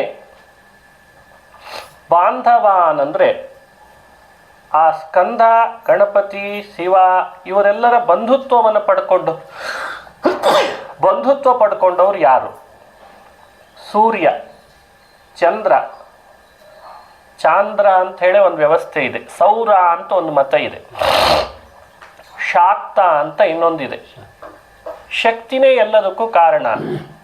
ಶಕ್ತಿ, ಸೂರ್ಯ, ಚಂದ್ರ, ಚತುರ್ಮುಖ ಬ್ರಹ್ಮ ಇವರನ್ನೆಲ್ಲ ಸರ್ವೋತ್ತಮ ಅಂತ ಭ್ರಮಿಸಿದವರಿದ್ದಾರೆ. ಅಂಥವರನ್ನು ಇಟ್ಟುಕೊಂಡು ನಾವು ಅವರನ್ನು ಅನುಸರಿಸಿ ಹೋದವರಲ್ಲ. ನೀನೇ ಸರ್ವೋತ್ತಮ ಅಂತ ಶಾಸ್ತ್ರ ಬ್ರಹ್ಮಸೂತ್ರಗಳು ನಿರ್ಣಯಿಸಿದಂತೆ ನಿನ್ನ ಬಳಿಗೆ ಬಂದಿದ್ದೇವೆ. ನೀನು ಕಾಣದೆ ಹೋದರೆ ನಾವಿನ್ನು ಬದುಕೇನು ಅರ್ಥ ಇದೆ ಅಂತ ಕೇಳಿದ್ದಾರಂತೆ. ಹೀಗೆ ಪತಿಸುತಾನ್ವಯಾನ್ ಭ್ರಾತೃಬಾಂಧವಾನ್ ಅತಿ ವಿಲಂಘ್ಯತೆ ಹ್ಯಚ್ಯುತಾಗತಾ. ಈ ಮಾತಿನ ಅರ್ಥ ಹೀಗೂ ಮಾಡಲಿಕ್ಕೆ ಬರ್ತದೆ ಅಂತ ತಿಳಿಸಿದರು. ಆಮೇಲೆ ಕೃಷ್ಣನನ್ನು ಪೂರ್ಣ ಶರಣು ಹೋಗಿ ಕೊನೆಗಂತಾರೆ, ನೀನು ಬರದೇ ಹೋದರೆ ನಾವು ಇಲ್ಲೇ ಪ್ರಾಣ ಬಿಡ್ತೇವೆ ಉಪವಾಸ ಇದ್ದು. ಬರ್ತೀಯೋ ಇಲ್ಲೋ ಕೃಷ್ಣ, ಕಾಣ್ತೀಯೋ ಇಲ್ಲೋ ಅಂದಾಗ ತಾಸಾಮಾವಿರಭೂಚ್ಛೌರಿ ಸ್ವಯಮಾನಮುಖಾಂಭುಜ ಪೀತಾಂಬರಧರ ಸ್ರಗ್ವಿ ಸಾಕ್ಷಾನ್ ಮನ್ಮಥ ಮನ್ಮಥ. ಸಾಕ್ಷಾತ್ ಮನ್ಮಥನೇ, ಮನ್ಮಥ ಮನ್ಮಥ ಅಂದರೆ ಅರ್ಥ ಏನು? ಮನ್ಮಥನ ಮನಸ್ಸನ್ನು ಮಥನ ಮಾಡ್ತಾನಾದ್ದರಿಂದ ಮನ್ಮಥ ಮನ್ಮಥ ಅಂತ ಮಹಾನುಭಾವರು ವ್ಯಾಖ್ಯಾನ ಮಾಡಿದ್ದಾರೆ ಸತ್ಯಧರ್ಮರು. ಮನ್ಮಥನ ಮನಸ್ಸನ್ನು ಮಥನ ಮಾಡ್ತಾನಂತೆ. ಎಲ್ಲರ ಮನಸ್ಸನ್ನು ಮಥನ ಮಾಡೋನೇ ಮನ್ಮಥ, ಆದರೆ ಅವನ ಮನಸ್ಸನ್ನೂ ಮಥನ ಮಾಡೋನು ಕೃಷ್ಣ. ಅದಕ್ಕೆ ಸಾಕ್ಷಾನ್ ಮನ್ಮಥ ಮನ್ಮಥ ಅಂತಂದ್ರಂತೆ. ಅಂಥ ಶ್ರೀಹರಿ ಗೋಪಿಕಾ ಸ್ತ್ರೀಯರ ಎದುರುಗಡೆಗೆ ಪ್ರಕಟನಾದ, ತಪ್ಪಾಯಿತು ಅಂತ ಕ್ಷಮೆ ಕೇಳಿದ್ರು ಅಂತನ್ನುವ ಕಥೆ ಭಾಗವತದಲ್ಲಿ ಬರ್ತದೆ. ಆ ರೀತಿ ಕೃಷ್ಣನ ಕಥೆಯನ್ನು ಅನುಸಂಧಾನ ಮಾಡುವಾಗ ಗೋಪಿಕೆಯರ ಕೃಷ್ಣನ ಈ ಚರಿತ್ರೆಯನ್ನು ತಿಳಿಬೇಕು. ಒಮ್ಮೆ ಶ್ರೀಕೃಷ್ಣ ಕಾಡಿನಲ್ಲಿ ಬೇರೆ ಬೇರೆ ವನ, ದುರ್ಗಾವನ, ಮುಂಜಾವನ ಅಂತ ವನಗಳನ್ನು ಹೇಳ್ತಾರೆ. ಬಹುದೂರ ಕರ್ಕೊಂಡು ಹೋದ ಗೋಪಾಲಕರನ್ನು, ಗೋವುಗಳನ್ನು. ಭಾಳ ನಡೆದಾಗ ಹಸಿವೆ ಜಾಸ್ತಿ ಆಯಿತು. ಕೃಷ್ಣ ಹಸಿವೆ ಭಾಳ ಆಗ್ತಾ ಇದೆ, ಒಂದು ಹೆಜ್ಜೆ ಇಡಬೇಕಂದ್ರೆ ಹೊಟ್ಟೆಗೇನಾದರೂ ಬೀಳಬೇಕೀಗ, ಹಸಿವೆ ನೀಗಿಸು ಕೃಷ್ಣ ಅಂತ ಕೇಳಿದ್ರಂತೆ ಗೋಪಾಲಕರು. ಇಲ್ಲೇ ಮರದ ಮೇಲೆ ಹತ್ತಿ ನೋಡ್ತೇನೆ, ಹತ್ತಿರದಲ್ಲಿ ಯಾವುದಾದ್ರೂ ಮನೆ ಇದ್ದರೆ ಹೇಳ್ತೇನೆ ಎಂದ ಕೃಷ್ಣ. ಮರದ ಮೇಲೆ ಹತ್ತಿದ, ಕೃಷ್ಣನೂ ಹತ್ತಿದ, ಬಲರಾಮ ಹತ್ತಿದ. ನೋಡ್ತಾರೆ, ದೂರದಲ್ಲಿ, ಸ್ವಲ್ಪ ದೂರದಲ್ಲಿ ಹೋಮದ ಹೊಗೆ ಬರ್ತಾ ಇದೆ. ಇಲ್ಲೊಂದು ಯಜ್ಞ ಶಾಲೆ ಇದೆ ಅಂದರೆ ಯಾರಾದರೂ ಇರಬೇಕಿಲ್ಲಿ. ಅವರೊಂದಿಷ್ಟು ಪಾಕ ಸಿದ್ಧಪಡಿಸಿರ್ತಾರೆ ಅಡಿಗೆಗಳನ್ನು, ಅದನ್ನೇ ತಂದ್ರಾಯಿತು ಅಂತ ಕೃಷ್ಣ ಅವ್ರಿಗೆ ಹೇಳಿದ. ಯಜ್ಞ ಶಾಲೆ ಕಾಣ್ತಾ ಇದೆ, ಅಲ್ಲಿಗೆ ಹೋಗ್ರಿ, ಕೃಷ್ಣ ಬಲರಾಮರು ಬಂದಿದ್ದಾರೆ, ಅವರಿಗೆ ಹಸಿವೆ ಆಗಿದೆ, ಏನಾದರೂ ಕೊಡಬೇಕಂತೆ ಅಂತ ಕೇಳ್ರಿ ಎಂದ ಕೃಷ್ಣ. ಸರಿ, ಅವರು ಹೋದರು. ಕೃಷ್ಣ ಕೃಷ್ಣ ಮಹಾಯೋಗಿನ್ ಶ್ರೀಕೃಷ್ಣ ಬಲರಾಮರು ಬಂದಿದ್ದಾರೆ, ಹಸಿವೆ ಆಗಿದೆ, ಅವರಿಗೇನಾದರೂ ಕೊಡಬೇಕಂತೆ ಅಂತ ಕೇಳಿದರು ಗೋಪಾಲಕರು. ಅವರಿಗೆಲ್ಲ ಈ ಯಜ್ಞ ಯಾಗ ಮಾಡ್ತಾ ಇರುವ ವಿಪ್ರರಿಗೆ ಪೂರ್ಣಾಹುತಿ ಆಗದೊರ್ತು ಯಾವುದು ಕೊಡೋ ಹಾಗಿರಲ್ಲ. ಹಾಗೆ ನಿರ್ಬಂಧ, ಪೂರ್ಣಾಹುತಿ ಆಗಬೇಕು, ಹೋಮ ಮುಗಿಬೇಕು, ನೈವೇದ್ಯ ಆಗಬೇಕು, ವೈಶ್ವದೇವ ಆಗಬೇಕು ಅಂತ ತಲೆ ಒಳಗೆ. ಅದಕ್ಕೆ ಅವರಂದರು, ನೋಡು ಪೂರ್ಣಾಹುತಿ ಆಗಿಲ್ಲ, ನೀವೀಗ ಬಂದಿದ್ದೀರಿ, ಕೊಡ್ಲಿಕ್ಕಾಗಲ್ಲ, ಕೃಷ್ಣನಾದ್ರೇನು ಬಲರಾಮನಾದ್ರೇನು ಯಾವುದು ಕೊಡ್ಲಿಕ್ಕಿಲ್ಲ ಅಂತಂದರು. ಪಾಪ ಸಪ್ಪೆ ಮುಖ ಹಾಕ್ಕೊಂಡು ಬಂದು ಗೋಪಾಲಕರೆಲ್ಲ. ಕೃಷ್ಣ ಏನೋ ಪೂರ್ಣಾಹುತಿ, ನಮಗೇನು ಗೊತ್ತು ದನಕಾಯಿ ಅವರಿಗೆ, ಅವರೇನೋ ಪೂರ್ಣಾಹುತಿ ವೈಶ್ವದೇವ ಅಂತಾರೆ, ಅದಾಗದೊರ್ತು ಕೊಡಲ್ಲಂತೆ, ನಮಗೆ ಹಸಿವೆ ಆಗ್ತಿದೆ ಕೃಷ್ಣ. ಕೃಷ್ಣ ಮತ್ತೆ ಹೇಳ್ದ, ನೀವು ಹಿಂದೆ ಹೋಗಬೇಕಿತ್ತು, ಮುಂದೆ ಯಾಕೆ ಹೋದ್ರಿ ಅಂತಂದ. ಪಾಕಶಾಲೆ ಹಿಂದಿದೆ, ಅಲ್ಲಿ ಸ್ತ್ರೀಯರಿರ್ತಾರೆ, ಅವ್ರ ಬಳಿಗೆ ಹೋಗಿ ಕೇಳ್ರಿ ಅಂತಾನೆ. ಆಯಿತು ಅಂತ ಪಾಕಶಾಲೆ ಬಳಿಗೆ ಬಂದು, ಕೃಷ್ಣ ಬಲರಾಮರು ಬಂದಿದ್ದಾರೆ, ಅವರಿಗೆ ಹಸಿವೆ ಆಗಿದೆ, ಏನಾದರೂ ಕೊಡಬೇಕಂತೆ. ಏನೆಲ್ಲ ಷಡ್ವಿಧ ರಸಾನ್ನ ಸಿದ್ಧಪಡಿಸಿದ್ರು, ಭಕ್ಷ್ಯ ಭೋಜ್ಯ ಲೇಹ್ಯ ಪೇಯ ಚೋಷ್ಯ, ಅದನ್ನೆಲ್ಲ ಎತ್ಕೊಂಡ್ರಂತೆ. ಅದನ್ನು ಎತ್ಕೊಂಡು ಪೂರ್ಣ ಒಬ್ಬರು ಟೊಂಕದ ಮೇಲೆ, ತಲೆ ಮೇಲೆ, ಕೈಯಲ್ಲಿ ಒಂದಿಷ್ಟು ಹೊರಟೇ ಬಿಟ್ರು. ಯಜ್ಞ ಮಾಡ್ತಾ ಇದ್ದ ಈ ವಿಪ್ರರಿಗೆ ಯಜ್ಞ ಮಾಡುವಾಗ ಏನೋ ಹೋಗ್ತಾ ಇದೆ ಎಲ್ಲ ಕಿಟಕಿಯಲ್ಲಿ ಕಾಣಿಸ್ತಂತೆ. ಇವ್ರು ಎದ್ದು ಬಂದರು. ಎಲ್ಲಿ ಹೋಗ್ತಿದ್ದೀರಿ ಅಂತ ಕೇಳಿದ್ರು ತಮ್ಮ ತಮ್ಮ ಪತ್ನಿಯರಿಗೆ. ಇಲ್ಲ, ಕೃಷ್ಣ ಬಲರಾಮರು ಬಂದಿದ್ದಾರೆ, ಇನ್ನೇನು ನಿಮ್ದು ಅವಶ್ಯಕತೆ ನಮಗಿಲ್ಲ ಅಂದ್ರಂತೆ. ಇವ್ರಿಗೆ ಗಾಬರಿ ಆಯಿತು. ಎಲ್ಲಿ ಹೋಗ್ತಿದ್ದಿ, ಹೀಗೆ ಹೀಗೆ ಹೋದಿ ಅಂತಂದರೆ ನೀನು ಪಾತ್ರೆ ಅಡುಗೆ ಮಾಡಿ ತೊಗೊಂಡು ಮತ್ತೆ ವಾಪಸ್ ಮನೆಗೆ ಸೇರಿಸಲ್ಲ ಅಂತ ಬೈದ್ರಂತೆ. ನೀವು ಸೇರಿಸದೇ ಇದ್ರೂ ಬೇಡ, ಕೃಷ್ಣ ಬಂದಾಯ್ತು ನಮಗೆ ಅಂತಂದ್ರಂತೆ. ಅವನು ಬರಲಿ ಅಂತ ಕಾಯ್ತಿದ್ವಿ, ಇನ್ನೇ ನಿಮ್ದು ಅವಶ್ಯಕತೆ ಇಲ್ಲ ಅಂದರು. ಎಲ್ಲರೂ ತಡೆದ್ರು. ಅವರನ್ನು ಮೀರಿ ಕೃಷ್ಣ ಬಲರಾಮರ ಬಳಿಗೆ ಬಂದೇ ಬಿಟ್ರಂತೆ. ಒಬ್ಬಳು ಮಾತ್ರ ಏನು ಮಾಡಿದ್ರು ಅವಳು ಯಜಮಾನ ಬಿಡಲೇ ಇಲ್ಲ. ಅವಳನ್ನು ಮನೆ ಒಳಗೆ ಕರ್ಕೊಂಡು ಹೋಗಿ ಒಂದು ಬಾಗಿಲು ಹಾಕಿ ಚಿಲಕ ಜಡದೇ ಬಿಟ್ಟ. ಅವಳಲ್ಲೇ ಕೃಷ್ಣ ಕೃಷ್ಣ ನಿನ್ನ ನೋಡೋ ಭಾಗ್ಯ ಬರಲಿಲ್ಲ ಅಂತ ಅವಳು. ಉಳಿದವರೆಲ್ಲ ಕೃಷ್ಣನ ಬಳಿಗೆ ಬಂದರು. ಮಾಡಿದಂಥ ಭಕ್ಷ್ಯ ಭೋಜ್ಯಗಳನ್ನಿಟ್ಟರು. ನಿನಗೆ ಇದೆಲ್ಲ ಅರ್ಪಿತ ಸ್ವಾಮಿ ಅಂತ ಅರ್ಪಣೆ ಮಾಡಿದರು. ಕೃಷ್ಣ ಸ್ವಲ್ಪ ತಿಂದ ಹಾಗೆ ವಿಡಂಬನೆ ಮಾಡಿದ. ಗೋಪಾಲಕರಿಗೆಲ್ಲ ಹೊಟ್ಟೆ ತುಂಬ ಬಡಿಸಿದ್ನಂತೆ. ಹೊಟ್ಟೆ ತುಂಬ್ತಾ ಅಂತಂದ. ಹೊಟ್ಟೆ ತುಂಬಿತು ಕೃಷ್ಣ. ಆ ಪಾತ್ರೆ ತಗೊಂಡು ನಿಮ್ಮ ಮನೆಗೆ ಹೋಗ್ರಿ ಅಂತಂದ ಅವರಿಗೆ. ಆಗ ಆ ಕೃಷ್ಣ ಬಲರಾಮರು ಮನೆಗೆ ಹೋಗ್ರಿ ಅಂತಂತಿದಾರಲ್ಲ ಅಂತ ಆ ಕೃಷ್ಣನನ್ನು ಆ ವಿಪ್ರ ಪತ್ನಿಯರೆಲ್ಲ ಹೇಳ್ತಾರೆ. ಧರ್ಮೋ ನವೋಯಂ ಶ್ರುತಿ ಸಂಗತಾರ್ಕ್ಷ್ಯ, ಧರ್ಮೋ ನವೋಯಂ ಶ್ರುತಿ ಸಂಗತಾರ್ಕ್ಷ್ಯ. ಹೇ ಕೃಷ್ಣ, ಇದು ಧರ್ಮನ? ಇನ್ನು ನಾವು ಮನೆಗೆ ಹೋದರೆ ನಮ್ಮನ್ನು ಸೇರಿಸಲ್ಲ. ಹೋಗುವಾಗಲೇ ಹೇಳಿದ್ದಾರೆ ಮತ್ತೆ ಬರಬೇಡ್ರಿ, ಬಾಗಿಲು ತೆಗೆಯಲ್ಲ ನಿಮಗೆ ಅಂತ. ಈಗ ಹೋಗ್ರಿ ಅಂತಂತಿದ್ದಿ. ನಾವೆಲ್ಲಿಗೆ ಹೋಗೋಣ? ಮಾಡಿದ್ದ ಅಡುಗೆ ಎಲ್ಲ ತಂದಿಟ್ವಿ, ಸಮರ್ಪಣೆ ಮಾಡು ಅಂದ್ರಿ ಮಾಡಿದ್ವಿ. ನೀನು ಹೇಳ್ದ ಹಾಗೆ ಮಾಡಿದರೂ ಕೂಡ ನಿನ್ನ ವಿಶ್ವಾಸ ಮಾಡಿ ಬಂದರೂ ಮತ್ತೆ ಮನೆಗೆ ಅಂದರೆ ಸಂಸಾರಕ್ಕೆ ತಳ್ತಿದ್ದಿ ಅಂತ ಅರ್ಥ. ಯಾಕೆ ಬೇಕು ಸಂಸಾರ ಅಂತ ಶುರು ಮಾಡಿಬಿಟ್ರಂತೆ. ಅದಕ್ಕೆ ಕೃಷ್ಣ ಹೇಳ್ತಾನೆ, ಧರ್ಮೋ ನವೋಯಂ ಶ್ರುತಿ ಸಂಗತಾರ್ಕ್ಷ್ಯ. ಯಾವುದು ಧರ್ಮವೋ ಅದನ್ನೇ ಪಾಲನೆ ಮಾಡಬೇಕು. ನಿಮಗೆ ನಾನು ವಿಧಾನ ಮಾಡಿದ ಮುಕ್ತಿಯ ದಾರಿ ಅಂದರೆ ಅದೇ. ನಿನ್ನ ಪತಿ, ನಿನ್ನ ಮಕ್ಕಳು, ನಿನ್ನ ಬಂಧು ಬಾಂಧವರೆಲ್ಲ ನನ್ನ ಸನ್ನಿಧಾನಕ್ಕೆ ಪಾತ್ರರು ಅಂತಂದಿದ್ದಾನೆ ಕೃಷ್ಣ.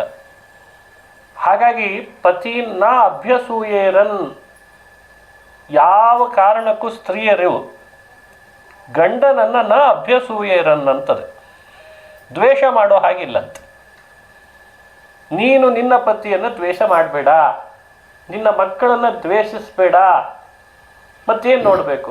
ಅವರೊಳಗೆ ನಾನಿದ್ದೇನೆ ಅಂತ ಕಾಣು ಅಂತನ್ನಂತೆ. ಎಂಥ ಅದ್ಭುತವಾದ ಮಾತು! ಅದೇ ನಿನಗೆ ಧರ್ಮ. ಹಾಗಾಗಿ ನಿಮಗೆಲ್ಲ ಮುಕ್ತಿ ಕೊಟ್ಟಿಲ್ಲ ಅಂತ ಭಾವಿಸಬೇಡಿ, ಮುಕ್ತಿ ಕೊಟ್ಟಿದ್ದೇನೆ ನೋಡಿ. ಅವರೆಲ್ಲ ಕೊಟ್ಟಿದ್ದು ಷಡ್ವಿಧ ರಸಾನ್ನ ಪಾಕ, ಆದರೆ ಕೃಷ್ಣ ಅವರಿಗೆ ಕೊಟ್ಟದ್ದು ಮೋಕ್ಷನೇ ಅಂತ. ಮೋಕ್ಷ ಕೊಟ್ಟು ಹೇಳ್ತಾನೆ ಇದೇ ಧರ್ಮ ನಿಮಗೆ ಅಂತಾನೆ ಮತ್ತೆ. ಹಾಗಾಗಿ ಯಾರೊಬ್ಬರೂ ಕೂಡ ದ್ವೇಷ ಮಾಡೋ ಹಾಗಿಲ್ಲ, ಅಸೂಯೆ ಪಡೋ ಹಾಗಿಲ್ಲ. ನನ್ನ ಸನ್ನಿಧಾನ ಅವರಲ್ಲಿರ್ತದೆ, ಆದ್ದರಿಂದ ಮನೆಗೆ ಹೋಗಬೇಕು ಅಂತ ಒತ್ತಾಯ ಮಾಡಿಬಿಟ್ಟೆ. ಅದಕ್ಕೆ ಅವರೆಲ್ಲ ಸ್ತ್ರೀಯರು ಕೇಳ್ತಾರೆ, ವಿಪ್ರ ಪತ್ನಿಯರು, ನಾವು ಮನೆಗೆ ಹೋದರೆ ಸೇರಿಸಲ್ಲ, ಏನು ಮಾಡಬೇಕು ಅಂದ್ರಂತ. ಕನ್ಯಾದಾನ ಮಾಡುವಾಗ ಶ್ರೀಧರ ರೂಪಿಣೆ ವರಾಯ ಅಂತ ಕನ್ಯಾದಾನ ಮಾಡಿಸ್ತಾರೆ ವಿಧಿಯಲ್ಲಿ. ನೀನೇ ಶ್ರೀಧರ, ನಿನಗೇ ಕೊಟ್ಟದ್ದು ನಮ್ಮ ತಂದೆ. ಹಾಗಾಗಿ ನಿನ್ನ ಬಳಿಗೆ ಬಂದಾಯಿತು. ಇನ್ನೂ ಮತ್ತೆ ನೀನು ಮನೆಗೆ ಹೋಗು ಅಂತಂತಿದ್ದಿ ಅಂದರೆ ಮನೆ ಒಳಗೆ ಸೇರಿಸಲ್ಲ, ಏನು ಮಾಡಬೇಕು? ಅದಕ್ಕೆ ಕೃಷ್ಣ ಹೇಳ್ದ, ನನಗೆ ಅಂತ ಸರ್ವಸ್ವ ಸಮರ್ಪಣೆ ಮಾಡಿದ್ರಲ್ಲ, ನಾನು ವರ ಕೊಡ್ತೀನಿ. ನೀನು ನವವಧುವಾದಾಗ ಬಂದಿದ್ದಿ, ಎಷ್ಟೋ ಆದರದಿಂದ ನಿನ್ನ ಯಜಮಾನ ಬರಮಾಡ್ಕೊಂಡಿದ್ನೋ, ಇವತ್ತು ಹಾಗೆ ಬರಮಾಡ್ಕೊಳ್ತಾನೆ ಅಂತಂದಂತೆ ಕೃಷ್ಣ. ಆಯ್ತು, ನೀನು ಹೇಳಿದ ಮೇಲೆ ಹೋಗ್ತೇವೆ ಅಂತಂದ್ರು. ಹೋಗ್ತಾರೆ. ಒಬ್ಬೊಬ್ಬ ವಿಪ್ರಪತ್ನಿಯರು ಪಾತ್ರೆ, ಖಾಲಿ ಪಾತ್ರೆ ತಗೊಂಡು ಇವರೆಲ್ಲ ಒದ್ದೆ ಬಟ್ಟೆ ಹಾಕ್ಕೊಂಡು ಕೂತಿದ್ರಂತೆ. ಎಲ್ಲಿ ಹೋದ್ರು ಅಂತ ಕಾಯ್ತಾ ಬಂದರು. ಬಂದದ್ದನ್ನು ನೋಡಿ ಓಡೋಡಿ ಬಂದ್ರಂತೆ. ಅಷ್ಟೇ ಆದರ. ಕೃಷ್ಣ ಹೇಳಿದ್ದ, ವರ ಕೊಟ್ಟಾಯ್ತು ಕೃಷ್ಣ. ಬಾ ಬಾ ಬಾ, ಕೃಷ್ಣನ ದರ್ಶನ ಮಾಡಿದ್ಯಾ? ಮಾಡಿದ್ದೆಲ್ಲ ಅಡುಗೆ ಅವನಿಗೆ ಕೊಟ್ಬಿಟ್ಟಿಯಲ್ಲ. ಏನಂದ ಕೃಷ್ಣ? ಏನಂತ ಮಾತಾಡಿಸಿದ? ನಮ್ಮನ್ನೇನಾದರೂ ಕೇಳಿದ್ದ ಅಂದ. ನಿಮ್ಮನ್ನು ಯಾಕೆ ಕೇಳ್ತಾನೆ ಅಂದ್ರಂತೆ. ನೋಡಿ, ಕೃಷ್ಣನೇ ಮನೆ ಬಾಗಿಲು ತನಕ ಹೇಳಿ ಕಳಿಸಿದಾನೆ, ನನಗೆ ಹಸಿವೆ ಆಗಿದೆ ಕೊಟ್ಟು ಕಳಿಸು ಅಂತ. ಆವಾಗ ಯಾರೊಬ್ಬರೂ ಕೊಡಲಿಲ್ಲ. ಈಗ ಅವರವರ ಪತ್ನಿಯರನ್ನು ಕೇಳ್ತಾನೆ, ನನ್ನೇನಾದರೂ ಕೇಳಿದ್ನ ಅಂತ. ಅದನ್ನು ಭಾಗವತ ಶುಕಮುನಿಗಳು ಹೇಳ್ತಾರೆ ಪರೀಕ್ಷಿತನಿಗೆ, ಮೊದಲು ಮುಕ್ತಿ ಪತ್ನಿಯರಿಗಾಯ್ತಂತೆ, ಸ್ವಲ್ಪ ತಡವಾಗಿ ಅವರಿಗಾಯ್ತಂತೆ. ಎಂಥ ವಿಚಿತ್ರ ಘಟನೆ ಇದು. ಮೊದಲು ಮುಕ್ತಿ ಪತ್ನಿಯರಿಗಾಯಿತು ಅಂತದೆ ಭಾಗವತ, ತಡವಾಗಿ ಮುಕ್ತಿ ಯಜಮಾನರಿಗಾಯಿತು. ಇವನು ಯಜ್ಞ ಮಾಡಿರ್ಬೋದು, ಆಹುತಿಗಳನ್ನು ನೀಡಿರ್ಬೋದು, ವೇದಗಳನ್ನು ಅರೆದು ಕುಡಿದಿರ್ಬೋದು, ಶಾಸ್ತ್ರಗಳನ್ನು ಚರ್ಚೆ ಮಾಡಿರ್ಬೋದು. ಆದರೆ ಸಮಯಕ್ಕೆ ಸರಿಯಾಗಿ ಕೃಷ್ಣ ಮಾಡಿದ ಪರೀಕ್ಷೆಯಲ್ಲಿ 99% ಗಳಿಸಿದವರು ಪತ್ನಿಯರಾದರು, 75 ಗಳಿಸಿದವರು ಯಜಮಾನರಾದರು ಅಂತ ಭಾಗವತ ಹೇಳ್ತದೆ. ಇದೇ ವಿಚಿತ್ರವಾದ ಘಟನೆ. ಹಾಗಾಗಿ ವಿಪ್ರಪತ್ನೀಭಿರಾನೀತಂ, ವಿಪ್ರಪತ್ನಿಯರು ತಂದು ಕೊಟ್ಟಂತಹ ಆ ಸಾಮಗ್ರಿಗಳನ್ನು ಸ್ವೀಕರಿಸಿ ಅವರಿಗೂ ಮುಕ್ತಿ ಕೊಟ್ಟಂತಹ ಕೃಷ್ಣ ಅಂತ ಭಾಗವತ ಕೃಷ್ಣನ ಮಹಿಮೆಯನ್ನು ಸಾರ್ತದೆ. ಆ ಒಬ್ಬಳಿದ್ಲಲ್ಲ, ಅವಳು ಮಾತ್ರ ಹೋಗಲಿಕ್ಕೆ ಆಗದೆ ಉಪವಾಸ ದೇಹ ಬಿಟ್ಲಂತೆ. ಕೃಷ್ಣ ಅವಳಿಗೆ ಅಲ್ಲೇ ದರ್ಶನ ಕೊಟ್ಟನಂತೆ. ನೋಡಿ, ಇಲ್ಲಿ ಬರಲಿಕ್ಕಾಗಲಿಲ್ಲ ಅಂತ ವ್ಯಥೆ ಪಡಬೇಡ, ಅಲ್ಲೇ ದರ್ಶನ ಕೊಟ್ಟು ಅವಳನ್ನು ಮುಕ್ತಿ ಕಳಿಸಿದ ಅಂತ ಭಾಗವತ ಹೇಳ್ತದೆ. ಇದು ಒಂದು ಅದ್ಭುತವಾದ ಚರಿತ್ರೆ. ಅವಳ ಯಜಮಾನಿಗೂ ಕೂಡ ತಡವಾಗಿ ಮುಕ್ತಿ ಆಯ್ತಂತ. ಮತ್ತೆ ಈ ವಿಷಯದ ಬಗ್ಗೆ ಭಾಗವತ ನಮಗೆ ಸಂದೇಶ ಕೊಡುತ್ತದೆ. ಸ್ವೇ ಸ್ವೇ ಕರ್ಮಣ್ಯಭಿರತಃ ಸಿದ್ಧಿಂ ವಿಂದತಿ ಮಾನವಃ. ಇದೇ ಭಗವದ್ಗೀತೆ. ನಮಗೆ ವಿಹಿತವಾದ ಕರ್ಮದಲ್ಲಿ ನಾವು ರತರಾಗೋಣ. ಸ್ತ್ರೀ ಆದರೆ ಸರಿ, ಪುರುಷನಾದರೂ ಸರಿ, ಅವನಿಗೆ ಅಂತ ಒಂದು ವಿಹಿತವಾದ ಕರ್ತವ್ಯ ಇದೆಯಲ್ಲ, ಆ ಕರ್ತವ್ಯವನ್ನು ಮೀರಿ ನಡೀತೇನೆ ಅಂದರೆ ಏನರ್ಥ? ಇವತ್ತೆಲ್ಲ ಅದಲು ಬದಲಾಗ್ಲಿಕ್ಕೆ ಶುರುವಾಗಿದೆ.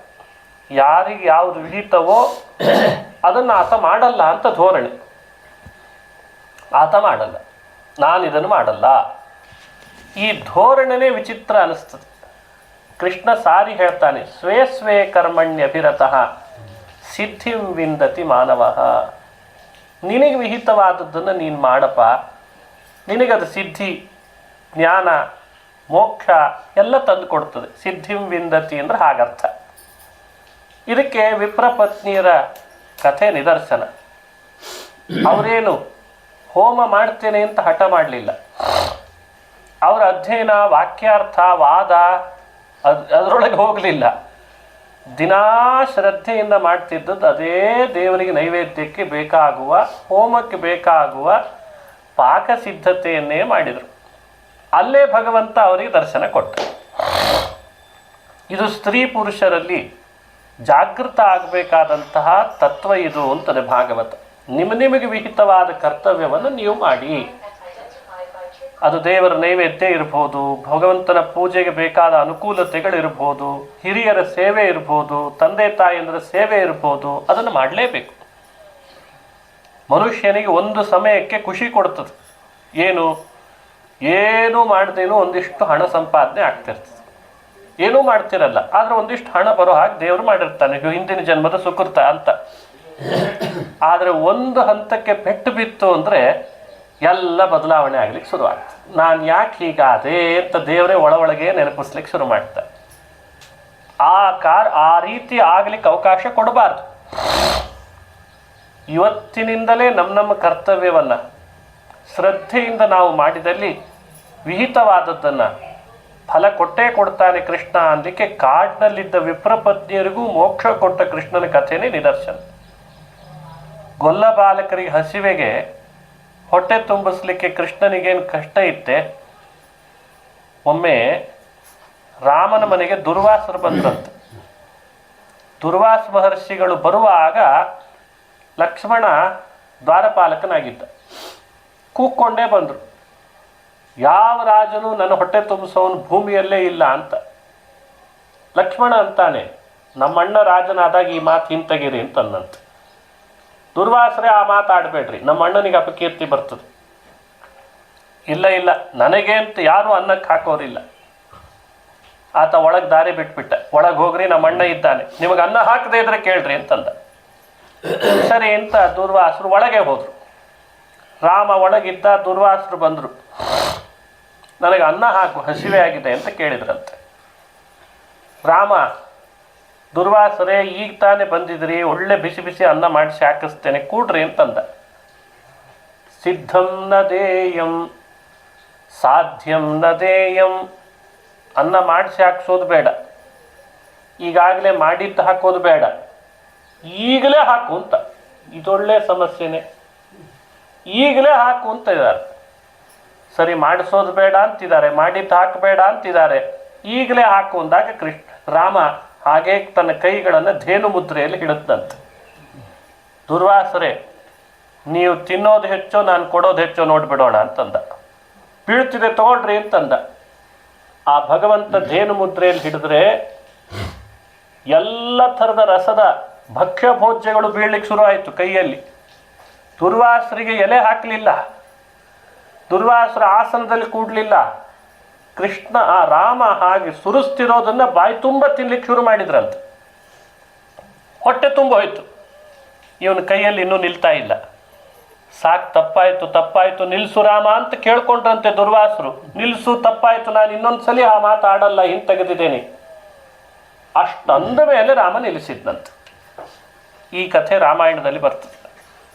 ಗೋಪಾಲಕರಿಗೆ ಹೀಗೆ ಮಾಡ್ಲಿಕ್ಕೆ ಬರ್ತಿತ್ತೋ ಇಲ್ಲೋ? ರಾಮನಾದಾಗ ದುರ್ವಾಸರಿಗೆ ಅನ್ನ ಕೊಟ್ಟಂಥ ರಾಮ ಅದೇ ಕೃಷ್ಣ, ಅವನೇ ಕೃಷ್ಣ. ಕೈ ಹಿಡಿದಿದ್ರೆ ಎಲ್ಲರ ಹೊಟ್ಟೆ ತುಂಬ ಹೋಗ್ತಿತ್ತು.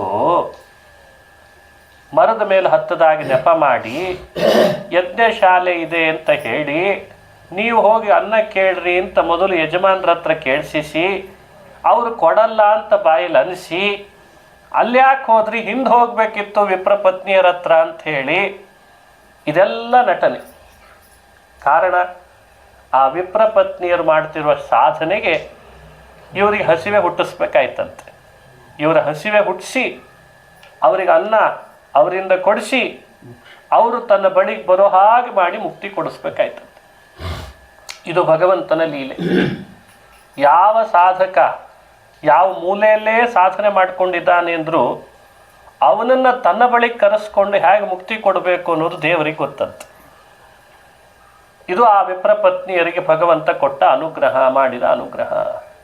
ಹಾಗೆ ನಾವು ನಮ್ಮ ಮನೆಯಲ್ಲೇ ಇರಲಿ, ನಮ್ಮ ಊರಿನಲ್ಲೇ ಇರಲಿ, ನಮ್ಮ ಕೇರಿಯಲ್ಲೇ ಇರಲಿ, ನಮಗೆ ವಿಹಿತವಾದದ್ದನ್ನು ನಾವು ಸಾಧನೆ ಮಾಡ್ತಾ ಇದ್ದರೆ ಯಾರದೋ ಮೂಲಕವಾಗಿ ಭಗವಂತನೇ ಬಂದು ನಮ್ಮಿಂದ ಏನು ಇಸುಗೊಳ್ಬೇಕೋ ಇಸುಕೊಂಡು ನಮ್ಮನ್ನು ಅನುಗ್ರಹ ಮಾಡ್ತಾರೆ.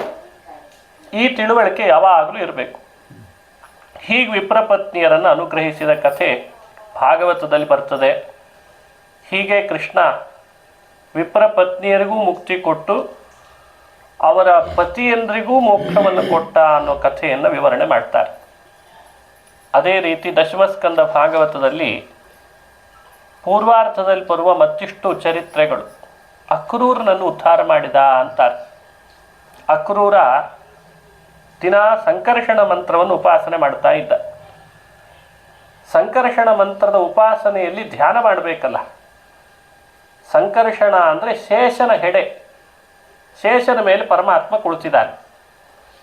ಇವನಿಗೆ ದಿನನಿತ್ಯ ಹೆಡೆ ಮಾತ್ರ ದರ್ಶನ ಆಗ್ತಿತ್ತಂತೆ, ಕೆಳಗೆ ಕುಳಿತ ಭಗವಂತನ ದರ್ಶನ ಆಗ್ತಿರಲಿಲ್ಲ.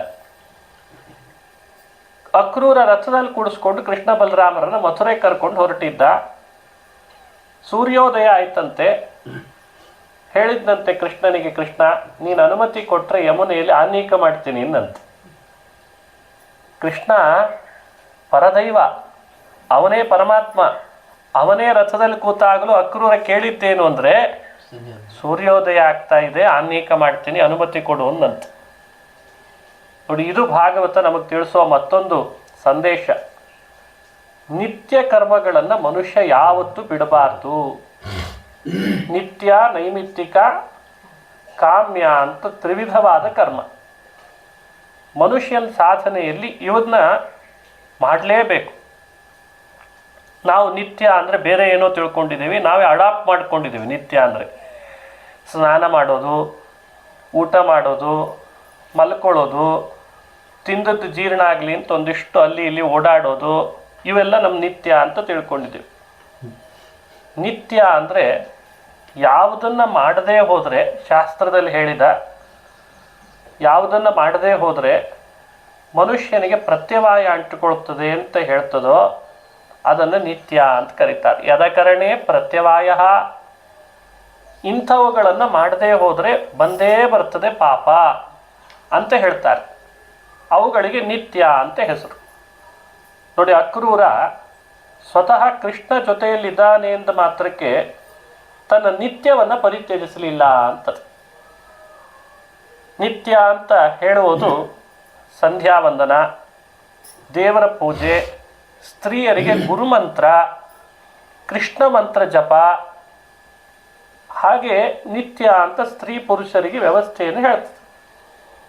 ಆ ಸ್ತ್ರೀ ಪುರುಷರು ಅದನ್ನು ಕಡ್ಡಾಯವಾಗಿ ಮಾಡಬೇಕು. ಊಟ ಮಾಡಿದಾಗ ಅದು ಲೆಕ್ಕ. ಊಟ ಮಾಡ್ತೇವೋ ಇಲ್ಲೋ ಹಾಗೆ ನಿತ್ಯ ಕರ್ಮ ಮಾಡಬೇಕು. ಅದನ್ನು ಪರಿತ್ಯಜಿಸಿದರೆ ಎಕ್ಸ್ಟ್ರಾ ಮಾಡದೇ ಇದ್ರೂ ಪರವಾಗಿಲ್ಲ, ಇದನ್ನು ಪರಿತ್ಯಜಿಸಿದರೆ ಒಂದು ದೊಡ್ಡ ಅಫೆನ್ಸ್ ಅಂತ. ಇದನ್ನು ನಾವು ಅರ್ಥೈಸ್ಕೊಳ್ತಾ ಇಲ್ಲ. ಅಕ್ರೂರನ ಕಥೆ ಸ್ಫೂರ್ತಿದಾಯಕ. ಮೋಕ್ಷ ಕೊಡೋ ಶ್ರೀಹರಿನೇ ತನ್ನ ರಥದಲ್ಲಿ ಕುತ್ಕೊಂಡು ಹೊರಟಿದ್ದಾನೆ, ಆದರೆ ಸೂರ್ಯೋದಯ ಕೊಡಬೇಕಾದ ಅರ್ಘ್ಯ ಬಿಡಬಾರ್ದು ಅಂತ ಅವನಿಗೆ ತಿಳುವಳಿಕೆ ಇದೆ ಅಂತ. ಕೃಷ್ಣನು ಅದನ್ನು ಪರೀಕ್ಷೆ ಮಾಡ್ತಾ ಇರ್ತಾನೆ. ಇವತ್ತೆಷ್ಟು ಕಲುಷಿತ ಆಗಿದೆ ನಮ್ಮ ವಾತಾವರಣ ಅಂದರೆ, ಮನೆ ಒಳಗೆ ಯಾವುದಾದ್ರೂ ಒಂದು ಕಾರ್ಯಕ್ರಮ ದೇವರ ಬಗ್ಗೆನೇ ಮಾಡ್ತಾನೆ, ಆದರೆ ನಿತ್ಯ ಕರ್ಮನೇ ಮಾಡಲ್ಲ. ಅದರ ಬಗ್ಗೆ ಅಸಡ್ಡೆ, ಅದರ ಬಗ್ಗೆ ತಾತ್ಸಾರ. ಭಾರೀ ದೊಡ್ಡ ಹೋಮ ಇಟ್ಕೊಳ್ತಾನೆ ಮನೆ ಒಳಗೆ, ಪವಮಾನ ಹೋಮ ಅಂತ ಮಾಡ್ತೇನೆ ಅಂತ ಬಹಳ ಸಂಭ್ರಮದಿಂದ ಎಲ್ಲರನ್ನ ಕರೀತಾನೆ. ಆದರೆ ದಿನನಿತ್ಯ ಮಾಡೋ ಸಂಧ್ಯಾ ವಂದನೆ ಮಾಡ್ತಿರಲ್ಲ. ಇದು ದೊಡ್ಡ ಡ್ರಾಬ್ಯಾಕ್. ಎಲ್ಲ ಮಾಡ್ತಾನೆ, ನಿತ್ಯನೇ ಮಾಡ್ತಾ ಇಲ್ಲಲ್ಲ. ಕೃಷ್ಣ ಅದನ್ನು ನಿರೀಕ್ಷೆ ಮಾಡ್ತಾನೆ, ನಿತ್ಯ ಮಾಡಲಿಲ್ಲ ಅಪರಾಧ ಆಗ್ತದೆ. ನೈಮಿತ್ತಿಕ ಅಂತಿದೆ. ಯದಕರಣೆ ಪ್ರತ್ಯವಾಯ, ಪಿತೃಮರಣಾದಿ ನಿಮಿತ್ತವಾಗಿ ಮಾಡಬೇಕಾದದ್ದಕ್ಕೆ ನೈಮಿತ್ತಿಕ ಅಂತ ಹೆಸರು. ಮನೆಯೊಳಗೆ ಶ್ರಾದ್ದ ಬರ್ತದೆ, ಗ್ರಹಣ ಬರ್ತದೆ, ಇವೆಲ್ಲ ನೈಮಿತ್ತಿಕ ಅಂತ ಆಚರಣೆ ಮಾಡಬೇಕು. ಕಾಮ್ಯ ಅಂದರೆ ರಾಜಸೂಯ, ಅಶ್ವಮೇಧ, ಇದೆಲ್ಲ ಕಾಮ್ಯ ಕರ್ಮಗಳು. ದೊಡ್ಡ ದೊಡ್ಡ ರಾಜರು ಮಾಡ್ತಾ ಇದ್ರು. ಅದನ್ನು ಮಾಡದೇ ಹೋದರೆ ಪಾಪ ಇಲ್ಲ. ಪವಮಾನ ಹೋಮ ಅಂತ ಇವತ್ತಿಗೆ ಬಂದು ಕೂತ್ಕೊಳ್ತು, ಅಥವಾ ಮನ್ಯು ಸೂಕ್ತ ಹೋಮ, ಇವೆಲ್ಲ ಮಾಡದೇ ಹೋದರೆ ಪಾಪ ಇಲ್ಲ, ಅದು ನಿತ್ಯ ಅಲ್ಲ. ಯಾವುದನ್ನು ಮಾಡದೇ ಹೋದರೆ ಪಾಪ ಇದೆ, ಅದನ್ನು ಬಿಟ್ಟು ಮನುಷ್ಯ ಇನ್ನೇನು ಮಾಡಿದರೂ ಪುಣ್ಯ ಇಲ್ಲಂತೆ.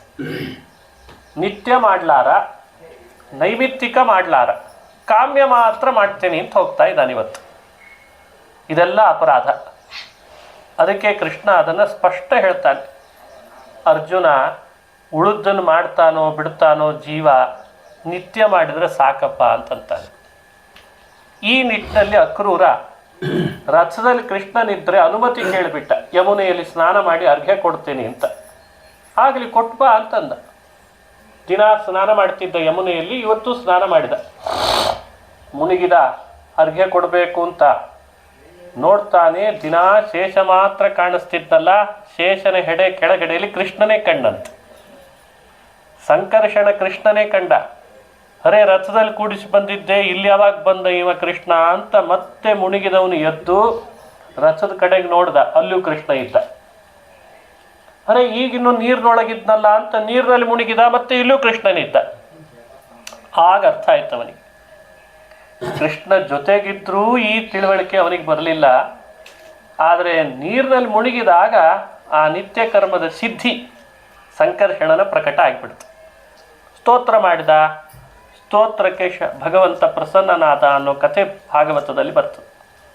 ಹೀಗೆ ಮನುಷ್ಯನಿಗೆ ಕರ್ಮದಲ್ಲಿ ಶ್ರದ್ಧೆ, ವಿಶ್ವಾಸ, ನಿತ್ಯ ಕರ್ಮ ಮಾಡುವ ಆ ವ್ಯವಸ್ಥೆ, ಅದರಲ್ಲಿ ತೊಡಗಿದವನಿಗೆ ಒಂದಲ್ಲ ಒಂದು ದಿವಸ ಭಗವಂತ ಪ್ರಕಟನಾಗ್ತಾನೆ ಅನ್ಲಿಕ್ಕೆ ಅಕ್ರೂರನೇ ಸಾಕ್ಷಿ. ಹಾಗಾಗಿ ಅಕ್ರೂರ ಬಹಳ ಶ್ರದ್ಧಾವಂತ, ಬಹಳ ದೊಡ್ಡ ದಾನಿ ಆಗ್ತಾನೆ. ಮುಂದೆ ಅವನಿಗೆ ವದಾನ್ಯ ಅಂತ ಕರೀತಾರೆ. ಅಕ್ರೂರನ ತಾಯಿ ಹೆಸರು ಗಾಂಧಿ ಅಂತಿತ್ತಂತೆ. ಗೋವನ್ನು ಒಂದು ದಿನವೂ ಗೋದಾನ ಮಾಡದೆ ಊಟ ಮಾಡ್ತಿರ್ಲಿಲ್ಲಂತ. ಅದಕ್ಕೆ ಅವಳಿಗೆ ಗಾಮ್ ದದಾತಿ, ದಿನ ಅದಕ್ಕೆ ಗಾಂಧಿ ನಂದನ. ಇವನು ಅವಳ ಮಗನಾಗಿ ಹುಟ್ಟಿದವನು. ತಾಯಿಯ ಅಷ್ಟು ಅಪೂರ್ವವಾದಂಥ ಎಲ್ಲ ಗುಣಗಳು ಅಕ್ರೂರನಲ್ಲಿ ಬಂದಿತ್ತಂತೆ. ಮನುಷ್ಯ ಮಾಡಬೇಕಾದ ನಿತ್ಯ ಕರ್ಮದಲ್ಲಿ ಸ್ವಲ್ಪವೂ ಕೊರತೆ ಇಲ್ಲಂತ ಅಕ್ರೂರಂತ. ಯಜ್ಞ ದಾನ ತಪಃಕರ್ಮ ನತ್ಯಾಜ್ಯಂ ಅಂತಾನೆ ಭಗವದ್ಗೀತೆ. ದಿನಾ ದಾನ ಮಾಡ್ತಿದ್ದಂತ ಅಕ್ರೂರ. ಎಂಥ ಅದ್ಭುತ ನೋಡ್ರಿ. ಶಪಲ್ಕನ ಮಗನಾದ ಅಕ್ರೂರ ಬಹಳ ಶ್ರದ್ಧೆಯಿಂದ ಕರ್ಮಾನುಷ್ಠಾನ, ಜಪ, ತಪ, ಸಂಕರ್ಷಣ ಮಂತ್ರಗಳು ಅದೇ ಅವನಿಗೆ ಸಿದ್ಧಿ ಕೊಟ್ಬಿಡ್ತು. ಇದು ನಮಗೆ ಕೊಡುವಂಥ ತಿಳುವಳಿಕೆ ಅಂತದೆ ಭಾಗವತ. ಎಲ್ಲರೂ ಸಂಧ್ಯಾ ವಂದನೆ ಅಂತಂದ್ರೆ ಅರ್ಥ ಏನು? ಅವರವರ ವರ್ಣಕ್ಕೆ ವಿಹಿತವಾದದ್ದು ಮಾಡಿದರೆ ಆಯಿತು. ವಿಪ್ರನಿಗೆ ವಿಹಿತವಾದದ್ದು ವಿಪ್ರ ಮಾಡಬೇಕು, ಕ್ಷತ್ರಿಯನಿಗೆ ವಿಹಿತವಾದದ್ದು ಕ್ಷತ್ರಿಯ ಮಾಡಬೇಕು. ಅದಕ್ಕೆ ನೆಪ ಒಡ್ಡಬಾರ್ದು. ಸಂಧ್ಯಾ ವಂದನೆ ದೇವರ ಪೂಜೆಗೆ ಯಾವತ್ತೂ ನೆಪ ಒಡ್ಡಬಾರ್ದು. ಹಿಂದೆಲ್ಲ ಋಷಿಗಳಿಗೆ ಆಯುಷ್ಯ ಹೆಚ್ಚಾಯಿತು. ಯಾವುದರಿಂದ ಅಂತ ಪ್ರಶ್ನೆ. 100 ವರ್ಷ, 1000 ವರ್ಷ ಆಯುಷ್ಯ ಯಾಕೆ ಹೆಚ್ಚಾಯಿತು? ಅಹರಹ ಸಂಧ್ಯಾಮುಪಾಸೀತ. ಸಂಧ್ಯಾ ವಂದನೆಯ ಸಮಯ ಹೆಚ್ಚು ಮಾಡ್ತಿದ್ದರಿಂದ ಅವ್ರ ಆಯುಷ್ಯ ಹೆಚ್ಚಾಗ್ತಿತ್ತಂತೆ. ಋಷಯ ದೀರ್ಘ ಸಂಧ್ಯತ್ವಾತ್ ಪೂರ್ಣಾಯುಷ್ಯಮವಾಪ್ನುಯು ಅಂತ ಪ್ರಮಾಣ. ಜ್ಞಾನಿಗಳು ಸಂಧ್ಯಾ ವಂದನೆಯನ್ನು ದೀರ್ಘಕಾಲ ಮಾಡ್ತಾರೆ. ಅಂದರೆ ಗಾಯತ್ರಿ ಜಪವನ್ನು ದೀರ್ಘಕಾಲ ಮಾಡಿದ್ದಕ್ಕೆ ಅವರ ಆಯುಷ್ಯ ಹೆಚ್ಚಾಗ್ತದಂತೆ. ಇದೇ ರಹಸ್ಯ. ಔಷಧಿ ತೊಗೊಂಡ್ರೂ ಆಗಲ್ಲ ಆಯುಷ್ಯ ಹೆಚ್ಚು, ಆದರೆ ಸಂಧ್ಯಾ ವಂದನೆಯಿಂದ ಆಗ್ತದೆ ಅಂತ. ಅದನ್ನು ಮನುಷ್ಯ ಪರಿತ್ಯಾಗ ಮಾಡಬಾರ್ದು. ಅಕ್ರೂರ ಆ ರೀತಿ ಆದವನು ಅಂತ ವ್ಯಾಖ್ಯಾನ ಮಾಡ್ತಾರೆ. ದೇವತೆಗಳಂತೂ ಯಾವಾಗಲೂ ನಿತ್ಯ ಕರ್ಮ ಮಾಡೇ ಮಾಡ್ತಾರೆ ಸಂಪೂರ್ಣವಾಗಿ. ಹಾಗಾಗಿ ಭಾಗವತ ಶ್ರವಣ ಮಾಡುವವರು ಈ ನಿತ್ಯ ಕರ್ಮಾನುಷ್ಠಾನದಲ್ಲಿ ಶ್ರದ್ಧೆ ಬೆಳೆಸ್ಕೊಳ್ಳಿ, ಅದು ಅವರಿಗೆ ಸಿದ್ಧಿ ಕೊಡ್ತದೆ ಅನ್ನಲಿಕ್ಕೆ ಅಕ್ರೂರನ ಕಥೆಯನ್ನು ಹೇಳ್ತಾರೆ. ಹೀಗೆ ಕೃಷ್ಣನ ಕಥೆಯನ್ನು ಮುಂದುವರೆದ ಭಾಗದಲ್ಲಿ ಉದ್ಧವ, ಅವನು ಒಬ್ಬ ಭಕ್ತ. ದ್ರೌಪದಿ ಕೃಷ್ಣನ ಅತ್ಯಂತ ಭಕ್ತಳು. ದುಶ್ಯಾಸನ ಅವಳ ಸೀರೆ ಸೆಳಿತಾ ಇದ್ದಾನೆ. ದುಷ್ಟರು ತುಂಬಿದ ಸಭೆ ಒಳಗೆ ಸೀರೆ ಸೆಳಿತಾನೆ. ಆದರೆ ಕೃಷ್ಣನನ್ನು ಬಿಟ್ಟು ಇನ್ಯಾರನ್ನೂ ಮೊರೆ ಹೋಗಲಿಲ್ಲ ಅವಳು. ಕೃಷ್ಣನೇ ಬಂದು ಆ ದ್ರೌಪದಿಗೆ ಅಕ್ಷಯ ಅಂಬರ ಕೊಟ್ಟ ಅಂತ ಕಥೆ ಭಾಗವತದಲ್ಲಿ ಬರ್ತದೆ. ಮಹಾಭಾರತ ವಿಸ್ತಾರವಾಗಿ ಹೇಳ್ತದೆ. ಈ ಚರಿತ್ರೆಯ ಸಂದೇಶ ಏನು? ದ್ರೌಪದಿ ಅಂದರೆ ಯಾರು? ದ್ರೌಪದಿ ಅಂದರೆ ಸತ್ಯಲೋಕದ ವಾಯು ಪತ್ನಿ ಭಾರತೀ ದೇವಿ. ಅವಳೇ ಭೂಮಿಯಲ್ಲಿ ದ್ರೌಪದಿಯಾಗಿ ಜನ್ಮ ತಳೆದಿದ್ದಾಳೆ. ನೋಡಿ, ಹೆಣ್ಣಿಗೆ ಆಗ್ತಿದ್ದಂತಹ ಅವಮಾನವನ್ನು ಶ್ರೀಕೃಷ್ಣ ದ್ವಾರಕೆಯಲ್ಲಿದ್ದ. ಹಾ ಕೃಷ್ಣ ದ್ವಾರಕಾವಾಸಿನ್ ಅಂತ ಅವಳು ಪ್ರಾರ್ಥನೆ ಮಾಡಿದ್ದಾಳೆ. ಹೇ ಕೃಷ್ಣ ದ್ವಾರಕಾವಾಸಿ, ನೀನೇ ರಕ್ಷಿಸಬೇಕಷ್ಟೇ ಅಂತಂದಾಗ ಕೃಷ್ಣ ಬಂದು ಅಕ್ಷಯಾಂಬರವನ್ನು ಕೊಟ್ಟು ಅವಳನ್ನು ರಕ್ಷಿಸಿದ ಅಂತ ಕಥೆ ಬರ್ತದೆ. ಇದಕ್ಕೆ ಹಿರಿಯರೊಂದು ಉಪಕಥೆ ಹೇಳ್ತಾರೆ. ಬಹಳ ಚಮತ್ಕಾರ. ಇದು ಮಹಾಭಾರತದಲ್ಲಿ ಬಂದಿಲ್ಲ, ಭಾಗವತದಲ್ಲಿ ಬಂದಿಲ್ಲ. ರಾಜಸೂಯ ಯಾಗ ನಡೀತಾ ಇರುವಾಗ ದ್ರೌಪದಿ ಅಡಿಗೆ ಮಾಡ್ಲಿಕ್ಕೆ ಬೇಕಾದ ಕಾಯಿಪಲ್ಯ ಹೆಚ್ಚುತ್ತಿದ್ಲಂತೆ. ಕೃಷ್ಣನೂ ಬಂದ, ನಾನು ಹೆಚ್ಚುತ್ತೇನೆ ಎಂದ. ಅರೆ, ಕೃಷ್ಣನಿಗೊಂದು ಬೇರೆ ಕೆಲಸ ವಹಿಸಿಕೊಟ್ಟಿದ್ದ ಧರ್ಮರಾಜ. ಇವನೇ ಅದನ್ನು ಇಚ್ಛೆ ಪಟ್ಟು ತೊಗೊಂಡಿದ್ದಂತೆ. ಬಂದಂಥವ್ರ ಪಾದ ಎಲ್ಲ ನಾನು ತೊಳಿತೇನೆ ಅಂತ. ಇಲ್ಲಿ ನೋಡಿದರೆ ತರಕಾರಿ ಹೆಚ್ಚುತ್ತಾ ಇದ್ದಾಳೆ. ಏನೋ ಸುಮ್ಮನೆ ಅವಳ ಮೇಲೆ ಭಗವಂತನಿಗೆ ಸ್ನೇಹ. ಹೆಚ್ಚುವಾಗ ದ್ರೌಪದಿನೇ ನೋಡ್ತಾ ಈ ಕೈಗೆ ಹೆಚ್ಚಿದ್ದಂತೆ ಕೈಗೆ ರಕ್ತ ಬಂದ್ಬಿಡ್ತದೆ. ಅರೇ, ಅವಳನ್ನೇ ನೋಡ್ತಾ ಹೆಚ್ಚುತ್ತಿದ್ರೆ ಮತ್ತಿನ್ನೇನಾಗಬೇಡ. ಕೂಡಲೇ ದ್ರೌಪದಿ ಬಂದ್ಲು. ಹಿಂದೂ ಮುಂದೆ ವಿಚಾರ ಮಾಡಲಿಲ್ಲ. ತನ್ನ ಸೆರಗನ್ನೇ ಹರಿದ್ಲು. ಶ್ರೀಕೃಷ್ಣನ ಕೈಗೆ ಗಟ್ಟಿ ಸುತ್ತಿ ಕಟ್ಟಿದ್ಲಂತೆ. ನಿಂತ ರಕ್ತ ಕೃಷ್ಣ ನಿಂತ ಅಂತ ಅವಳು ಗಾಬರಿಯಾಗಿ ರಕ್ತ ಗಟ್ಟಿಯಾಗಿ ಸುತ್ತಿ ರಕ್ತ ಬರದೇ ಇರೋ ಹಾಗೆ ಮಾಡಿದ್ಲು. ರಾಜಸೂಯ ಆಗೆಲ್ಲ ಮುಗೀತು. ದುರ್ಯೋಧನ ದುಶ್ಯಾಸನರು ಹೊಂಚಾಕಿ ಶಕುನಿ ದಾಳದ ಆಟಕ್ಕೆ ಅಂತ ಬರಮಾಡ್ಲಿಕ್ಕೆ ಹೇಳಿ ಸೋತಂತಾಗಿ ಕೊನೆಗೆ ದುಶ್ಯಾಸನ ವಸ್ತ್ರ ಸೆಳೆಯುವಾಗ ಶ್ರೀಕೃಷ್ಣನಿಗೆ ಗೊತ್ತಿತ್ತು, ಅವತ್ತು ತರಕಾರಿ ಹೆಚ್ಚುವಾಗ ಕೈಗೆ ಬಟ್ಟೆ ಸುತ್ತಿದ್ಲಲ್ಲ, ಅಷ್ಟೇ ಬಟ್ಟೆ ಕೃಷ್ಣನ ಬೆರಳಿಗೆ ಸುತ್ತಲಿದ್ದಷ್ಟೇ. ಅಷ್ಟೇ ನೆನಪಿಟ್ಟುಕೊಂಡಿದ್ದಂತೆ ಕೃಷ್ಣ. ಈ ವಸ್ತ್ರ ಸೆಳೆಯುವಾಗ ಅವತ್ತು ಬಟ್ಟೆ ಕೊಟ್ಟದ್ದಕ್ಕೆ ಇವತ್ತು ನಾನು ಬಟ್ಟೆ ಕೊಡ್ತೇನೆ ಅಂತ ಅಕ್ಷಯಾಂಬರ ಕೊಟ್ಟ ಅಂತ ಕಥೆ ಹೇಳ್ತಾರೆ ಹಿರಿಯರು. ಅಂದರೆ ಭಗವಂತ ತನ್ನ ಭಕ್ತರಿಂದ ಏನೆಲ್ಲ ಇಸ್ಕೊಳ್ತಾನೆ ಅದು ಸಮಯಕ್ಕನುಗುಣವಾಗಿ ಭಕ್ತನಿಗೆ ಕೊಡಲಿಕ್ಕೇ ಇಸ್ಕೊಳ್ತಾನೆ ಹೊರತು ತನಗಾಗಿ ಅಲ್ಲ ಅಂತಾರೆ ಹಿರಿಯರು. ಹಾಗಾಗಿ ಸಮಯಕ್ಕನುಗುಣ ಕೊಟ್ಟುಬಿಟ್ಟ, ಅಕ್ಷಯಾಂಬರ ಕೊಟ್ಟ, ಅವಮಾನ ಆಗದೆ ಇರೋ ಹಾಗೆ ಅವಳನ್ನು ರಕ್ಷಣೆ ಮಾಡಿದ. ಅಮಾನಿ ಮಾನದೋ ಮಾನ್ಯೋ ಲೋಕಸ್ವಾಮಿ ತ್ರಿಲೋಕದೃಕ್. ವಸ್ತ್ರದಲ್ಲಿ ಭಗವಂತನ ರೂಪ ಮಾನದ ಅಂತ ಹರಿಕಥಾಮೃತ ಸಾರದಲ್ಲಿ ಜಗನ್ನಾಥದಾಸರು ಹೇಳ್ತಾರೆ. ವಸನದಲ್ಲಿ ಮಾನದನು ತಾನಾಗಿ, ವಸನ ಅಂದರೆ ಬಟ್ಟೆ, ಬಟ್ಟೆಯಲ್ಲಿ ಮಾನದ, ಮಾನ ಕೊಡುವವ, ಮಾನಂ ದದಾತೀತಿ ಮಾನದಃ, ಜ್ಞಾನ ಕೊಡುವವ ಅನ್ನೋ ಅರ್ಥ ಇರಲಿ, ಮಾನ ಮುಚ್ಚಬೇಕು. ಭಗವಂತನೇ ಸ್ವತಃ ವಸ್ತ್ರದೊಳಗೆ ಮಾನದನಾಗಿದ್ದು ಆ ದ್ರೌಪದಿಗೆ ವಸ್ತ್ರ ಕೊಟ್ಟ ಅನ್ನೋ ಕಥೆ. ಇದು ಭಕ್ತಳಾದ ದ್ರೌಪದಿಯ ಬಗ್ಗೆ ಅಷ್ಟೇ ಅಲ್ಲ, ಯಾರೆಲ್ಲ ಭಗವದ್ಭಕ್ತರಾಗ್ತಾರೆ ಅವರವರ ಮಾನವನ್ನು ಕಾಪಾಡೋ ಜವಾಬ್ದಾರಿ ಭಗವಂತ ಹೊತ್ತಿರ್ತಾನೆ. ಇಂಥ ಕರುಣಾಸಾಗರ ಕೃಷ್ಣ ಅಂತ ಕೃಷ್ಣನ ಕಥೆ ಚಿಂತನೆ ಮಾಡಬೇಕು. ಕೃಷ್ಣ ದ್ವಾರಕಾಧೀಶನಾದ ಮೇಲೆ ಎಲ್ಲ ಕಡೆ ಕೃಷ್ಣನ ಪ್ರಸಿದ್ಧಿ ಬಂತು, ಕೃಷ್ಣನ ಬಗ್ಗೆ ಕೀರ್ತಿ ಹಬ್ಬಿತು. ಏನು ಕೃಷ್ಣ ಏನು ಕೃಷ್ಣ ಅಂತ ದಾನ ಮಾಡ್ತಿದ್ದ, ಭಕ್ತರ ಅಭಿಲಾಷೆ ಪೂರೈಸ್ತಿದ್ದ, ಬೇಡಿದ್ದನ್ನು ಕೊಡ್ತಿದ್ದ, ಕಷ್ಟಗಳನ್ನು ಕಳೀತಿದ್ದ, ದ್ರೌಪದಿಗೆ ಅನುಗ್ರಹಿಸಿದ್ದ, ಗೋಪಾಲಕರಿಗೆ ಅನುಗ್ರಹಿಸಿದ್ದ ಅಂತ ಎಲ್ಲ ಕಡೆ ಪ್ರಸಿದ್ಧಿ ಬಂತು. ಗುರುಕುಲ ವಾಸ ಮಾಡುವಾಗ ಕೃಷ್ಣನನ್ನು ಬಹಳ ಸ್ನೇಹ ಮಾಡಿದವನು ಕುಚೇಲ. ಅವನು ಮಾತ್ರ ಗುರುಕುಲವಾಸ ಮುಗಿಸಿ ಬಂದಾಗಿನಿಂದ ಬಡವನಾಗೇ ಇದ್ದಂತೆ. ಕೃಷ್ಣ ಶ್ರೀಮಂತನಾಗಿದ್ದ, ಕುಚೇಲ ಬಡವನಾಗಿದ್ದ. ಆದರೆ ಕೃಷ್ಣನ ಭಕ್ತನೇ. ಜಪ ತಪ ಅನುಷ್ಠಾನ ಶಾಸ್ತ್ರ ಏನು ಗುರುಗಳು ಹೇಳಿಕೊಟ್ಟಿದ್ರೋ ಯಥಾಸ್ಥಿತವಾಗಿ ಅದರ ಪಾರಾಯಣ ಎಲ್ಲ ಮಾಡಿಕೊಂಡಿದ್ದ. ಮದುವೆ ಮಾಡಿಕೊಂಡಿದ್ದ, ಮಕ್ಕಳು ಮನೆ ತುಂಬ ಇದ್ರಂತೆ, ಒಬ್ಬರಲ್ಲ ಇಬ್ಬರಲ್ಲ, ಬಹುಪುತ್ರ.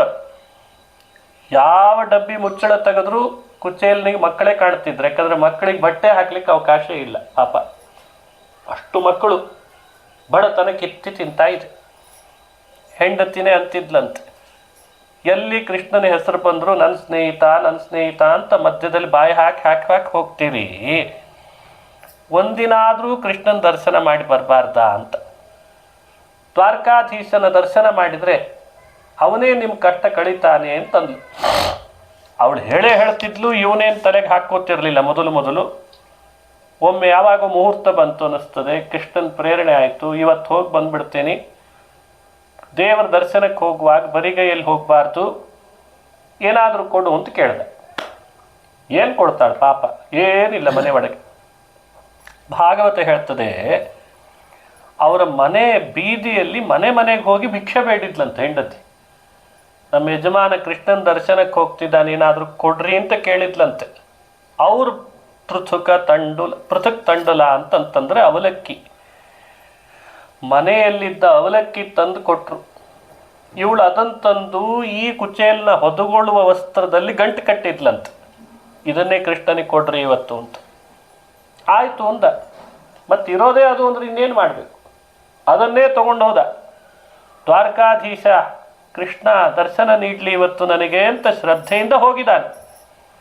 ಕೃಷ್ಣ ಇವನಿಗಿಂತ ಮುಂಚೆನೇ ಕುಚೇಲ ಬರ್ತಾನೆ ಹಾದಿ ಕಾಯ್ತಿದ್ದ ಅಂತದೆ ಭಾಗವತ. ಬಂದಂಥ ಕುಚೇಲನನ್ನು ಒಳಗೆ ಬರಮಾಡಿಕೊಂಡ, ಪಾದ ತೊಳೆದ, ತಾನು ಕೂಡ್ತಿದ್ದ ಉಯ್ಯಾಲೆ ಮೇಲೆ ಕೂಡಿಸಿದ. ಎಲ್ಲ ತನ್ನ ಪತ್ನಿಯರು 16,108 ಜನ ಪತ್ನಿಯರನ್ನು ಕರೆಸಿ ಪರಿಚಯ ಬೇರೆ ಮಾಡಿಸಿದ. ಇವ ನನ್ನ ಸ್ನೇಹಿತ, ನಾವು ಗುರುಕುಲದಲ್ಲಿ ಎಲ್ಲಿ ಹೋದರೂ ಒಟ್ಟಿಗೆ ಹೋಗ್ತಿದ್ವಿ, ಆಟ ಆಡ್ತಿದ್ವಿ, ಓದ್ತಿದ್ವಿ, ಚಿಂತನೆ ಮಾಡ್ತಿದ್ವಿ ಅಂತ ಪರಿಚಯ ಮಾಡಿಸಿದ. ಇವ ಮಾತಾಡು ಕೇಳಿ ಅವನಿಗೆ ಹೆದರಿಕೆ ಆಗಲಿಕ್ಕೆ ಶುರು ಆಗಿತ್ತು ಕುಚೇಲನಿಗೆ. ಯಾಕಂದರೆ ಕೃಷ್ಣನ ಅರಮನೆ, ಅವನ ವೈಭವ, ಅವನ ಪತ್ನಿಯರು, ಅವನ ಮಕ್ಕಳು ಮೊಮ್ಮಕ್ಕಳು, ಆ ಆಳು ಕಾಡುಗಳು, ಅರೆ ಏನು ಪರದೈವನ ಈ ಮನೆ, ನಂದೇನಾದರೂ ಬಾಯಲ್ಲಿ ಬಾತು ವರ್ತನೆ ಹೆಚ್ಚು ಕಡಿಮೆ ಆದರೆ ಕೃಷ್ಣ ಏನು ಶಾಪ ಹಾಕ್ತಾನೋ ಏನೋ. ಬಂದದ್ದೇ ತಡ, ಹೋಗಿ ಬರ್ತೇನೆ ಶುರು ಮಾಡಿಬಿಟ್ಟ. ಈಗ ಬಂದಿದ್ದೆ ಆಗಲೇ ಹೋಗ್ತೇನೆ ಅಂತೆಲ್ಲೋ ಕುಚೇಲ. ಊಟ ಮಾಡ್ಕೊಂಡು ಹೋಗು ಅಂತ ಕೃಷ್ಣ. ನೋಡಿ, ಬ್ರಾಹ್ಮಣನ ಪಾದ ತೊಳೆದು ಲೋಕಕ್ಕೆ ವಿಡಂಬನೆ ಮಾಡಿದ.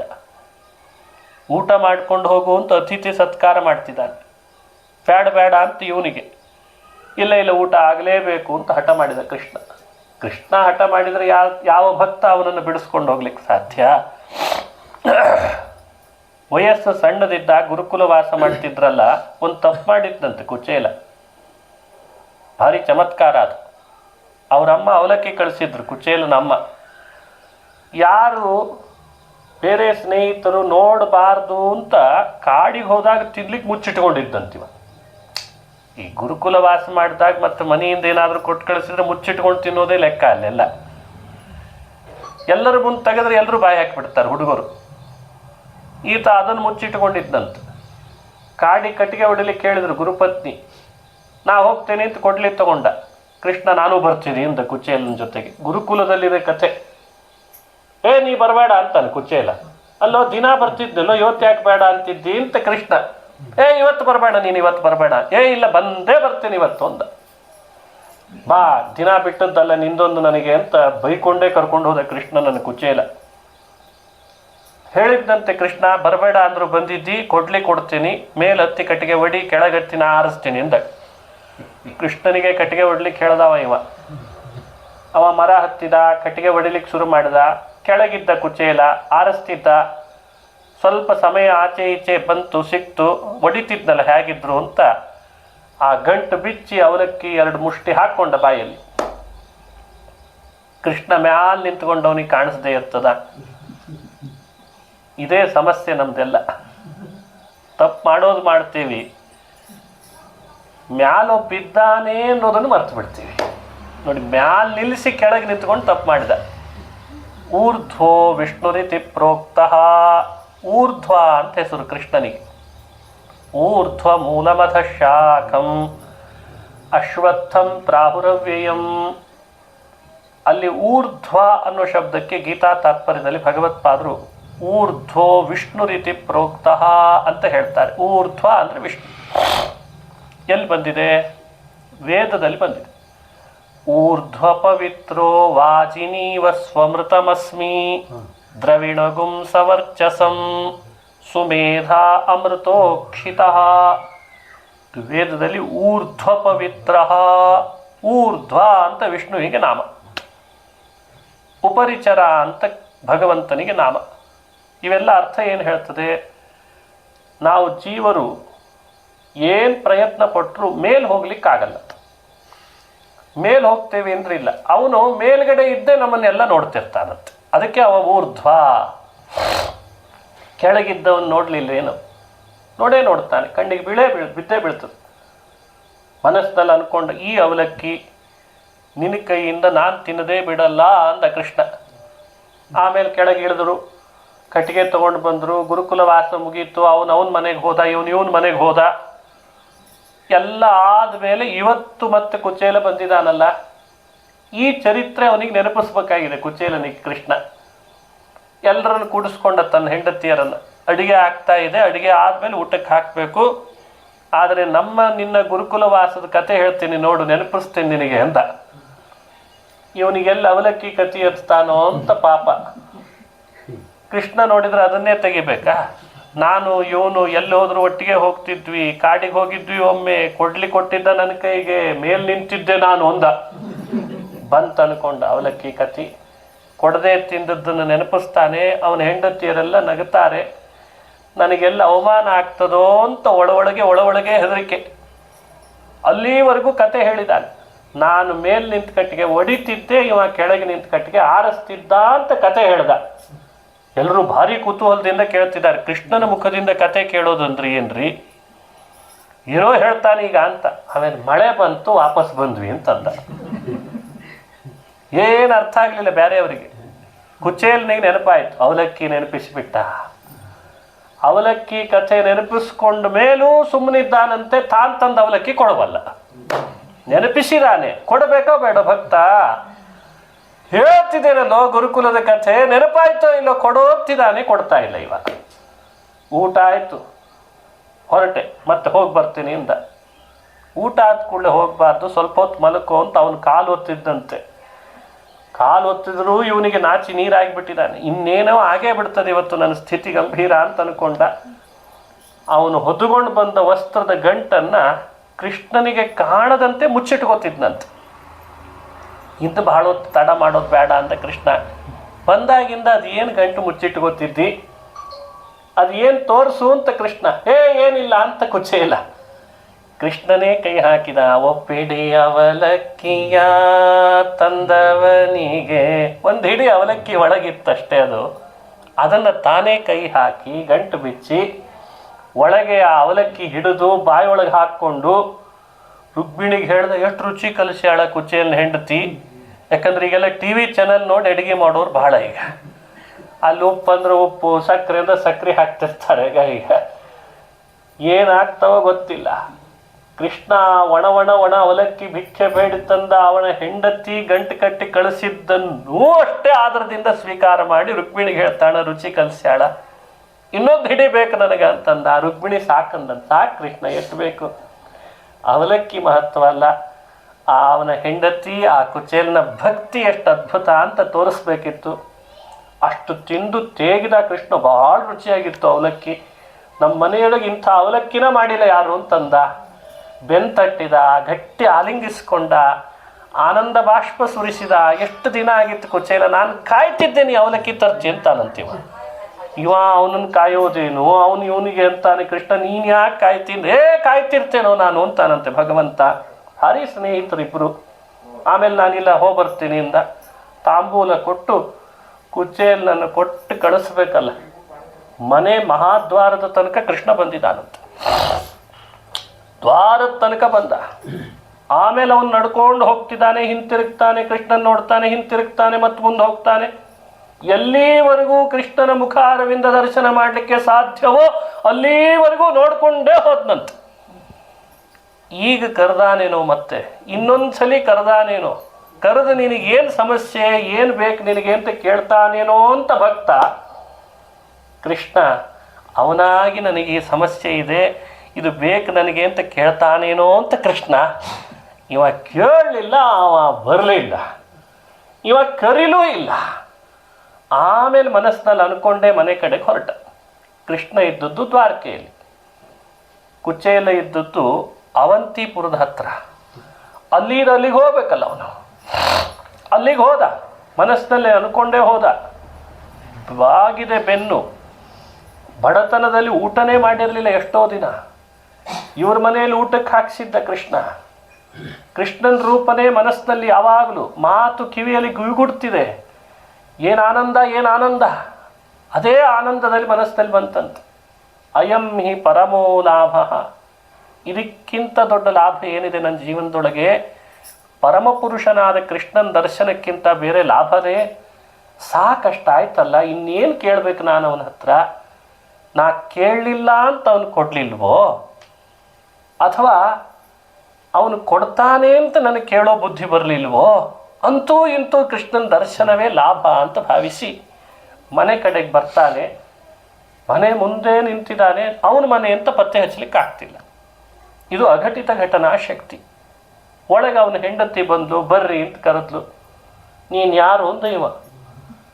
ಅವಳು ಅಂಥ ಸೀರೆ ಹುಟ್ಟಿದ್ಲಂತೆ, ಅಷ್ಟು ಆಭರಣ ಹಾಕ್ಕೊಂಡಿದ್ದಾಳೆ ಮೈ ತುಂಬ. ಅವಳನ್ನೇ ಪತ್ತೆ ಹಚ್ಚಲಿಕ್ಕಾಗಲಿಲ್ಲ ಕುಚೇಲನಿಗೆ. ನೀನು ಯಾರು ಅಂತಾನೆ. ಅವಳು ಸ್ವಲ್ಪ ಧ್ವನಿ ಜೋರು ಮಾಡಿದ್ಮೇಲೆ, ಇವಳೇ ನಮ್ಮ ಮನೆಯವಳು ಅಂತ. ಕೆಲವೊಮ್ಮೆ ಧ್ವನಿ ಜೋರು ಮಾಡಿದ್ಮೇಲೆ ಅರ್ಥ ಆಗ್ತದೆ, ಇವಳೇ ನಮ್ಮ ಮನೆಯವಳು ಅಂತಂದ. ನೀವು ಹೋಗಿದ್ರಿ, ಕೆಲವೇ ಸಮಯದೊಳಗೆ ಇದೆಲ್ಲ ಹೇಗೆ ಬಂತೋ ಗೊತ್ತಿಲ್ಲ, ಭಗವಂತ ನಿರ್ಮಾಣ ಮಾಡಿಬಿಟ್ಟ ಅಂತ. ಕುಚೇಲ ಹೋಗಿ ಸುಧಾಮನಾದ ಅಂತ ಭಾಗವತ ಹೇಳ್ತದೆ. ಅದು ಬರೀ ಒಂದು ಹಿಡಿ ಅವಲಕ್ಕಿ ಅವಳ ಒಳಗಿದ್ದ ಶ್ರದ್ಧೆ ಭಕ್ತಿ ಎಷ್ಟೆಲ್ಲ ಮಾಡ್ತದೆ ಅನ್ನಲಿಕ್ಕೆ ಇದು ನಿದರ್ಶನ.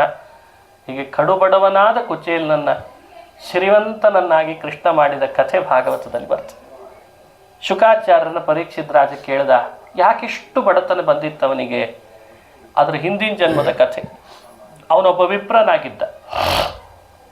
ಅವಾಗಲೂ ಹೀಗೆ ಬಡತನ ಅಂದರೆ ಬಡತನ ಇತ್ತಂತ.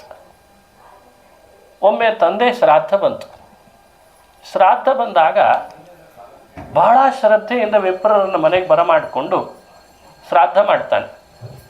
ಮಾಡುವಾಗ ಮನೆಯಲ್ಲಿ ಕೇಳಿದೆ, ಏನದ ಇವತ್ತು ಮನೆಯೊಳಗೆ ಶ್ರಾದ್ದ ಮಾಡಲಿಕ್ಕೆ? ಏನಿಲ್ಲ, ಸಾಸಿವೆ ಇದೆ ಅಲ್ಲಂತವು. ಅದನ್ನೇ ಕೊಡು ಅಂದ. ಎಲ್ಲದಕ್ಕೂ ಸಾಸಿವೆ ಉಪಯೋಗಿಸಿಬಿಟ್ಟ. ಸಾಸಿವೆನೇ ಉಪಯೋಗಿಸಿ ಶ್ರಾದ್ದ ಮಾಡಿದ. ಪಿತೃದೇವತೆಗಳಿಗೆ ಪ್ರೀತಿ ಆಯ್ತಂತೆ. ಇಷ್ಟು ಬಡತನದಲ್ಲಿಯೂ ನಮ್ಮನ್ನು ಸ್ಮರಣೆ ಮಾಡಿಕೊಂಡು ನೈಮಿತ್ತಿಕ ಕರ್ಮವನ್ನು ನೋಡಿ. ಅಕ್ರೂರನ ಕಥೆ ಇದೆಯಲ್ಲ, ಅದು ನಿಮಿತ್ತ ಕರ್ಮದ ಕಥೆ. ಕುಚೇಲನ ಕಥೆ ಇದೆಯಲ್ಲ, ನೈಮಿತ್ತಿಕ ಕರ್ಮ. ಅದನ್ನು ಅಷ್ಟು ಶ್ರದ್ಧೆಯಿಂದ ಮಾಡಿದ್ದಕ್ಕೆ ಪಿತೃಗಳು ಆ ವಿಪ್ರರ ಮೂಲಕವಾಗಿ ಪ್ರೀತರಾದರು. ರಾತ್ರಿ ಕನಸಿನಲ್ಲಿ ಬಂದು ಹೇಳಿದರು, ನೀನು ಮಾಡಿದ ಶ್ರಾದ್ದ ಬಹಳ ಪ್ರೀತಿಯಾಗಿದೆ ನಮಗೆ.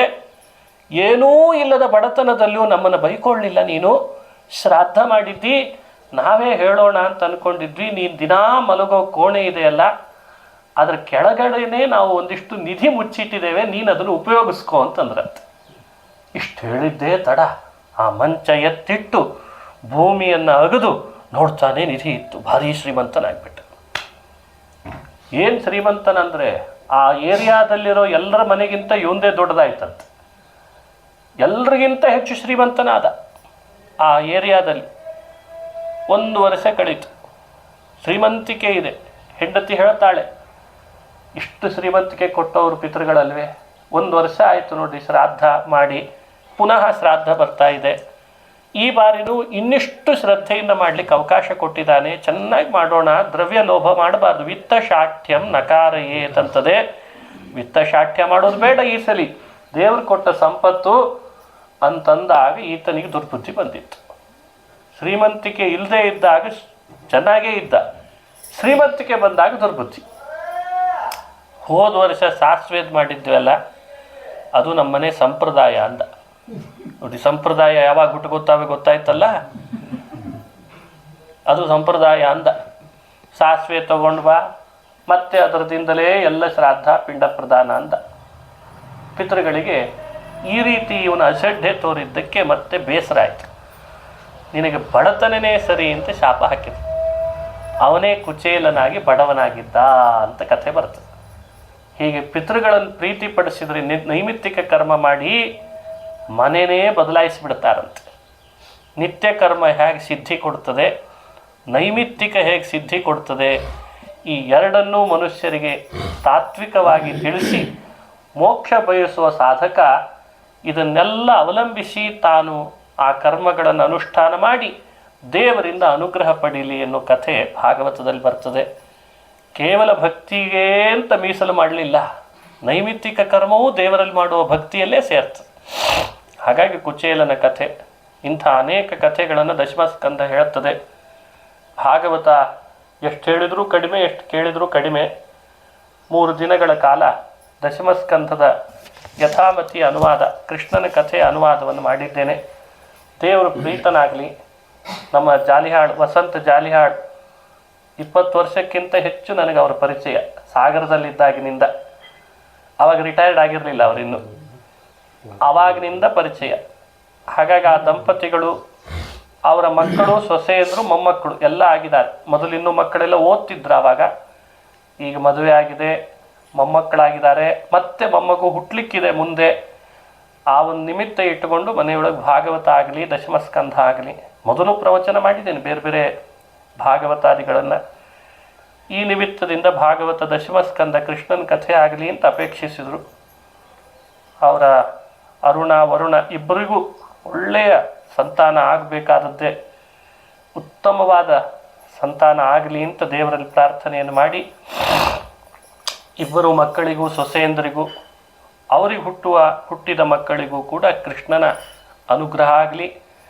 ಇನ್ನು ಭಾಗವತ ಶ್ರೋತೃಗಳಾಗಿ ಬಂದ ತಮಗೂ ಹೇಳುವ ಒಂದು ಭಾಗ್ಯ ಕೊಟ್ಟ ಭಗವಂತ ಏನು ಹೇಳಬೇಕು, ಏನು ಕಾಯಕ ನಮಗಾಗಿ ಅಂತ ಮಾಡಿರ್ತಾನೆ, ಅದನ್ನು ನಾವು ಮಾಡಬೇಕಷ್ಟೆ. ಹಾಗಾಗಿ ಪುರಾಣ ಹೇಳಬೇಕು, ಪಾಠ ಮಾಡಬೇಕು, ಪ್ರವಚನ ಮಾಡಬೇಕು ಅಂತ ಕಾಯಕ ಕೊಟ್ಟಿದ್ದಾನೆ. ಆ ಕಾಯಕ ಯಥಾಮತಿ ಯಥಾಶಕ್ತಿ ಮಾಡಿಕೊಂಡು ಹೊರಟ ನನಗೂ ಕೂಡ ಭಾಗವತ ಪ್ರತಿಪಾದ್ಯನಾದ ಕೃಷ್ಣ ಹಿತೋಪತಿಶಯವಾಗಿ ಜ್ಞಾನ, ಭಕ್ತಿ, ವೈರಾಗ್ಯವನ್ನು ಅಭಿವೃದ್ಧಿ ಮಾಡಲಿ ಅಂತ ಪ್ರಾರ್ಥನೆ ಮಾಡ್ತಾ, ನನ್ನನ್ನು ಅಕ್ಷರಾಭ್ಯಾಸದಿಂದ ಸಂಧ್ಯಾವಂದನೆಯಿಂದಲೂ ಹೇಳಿಕೊಟ್ಟವರು ನಮ್ಮ ದೇಸಾಯರು. ಅವರನ್ನು ಮರೆಯೋ ಹಾಗಿಲ್ಲ.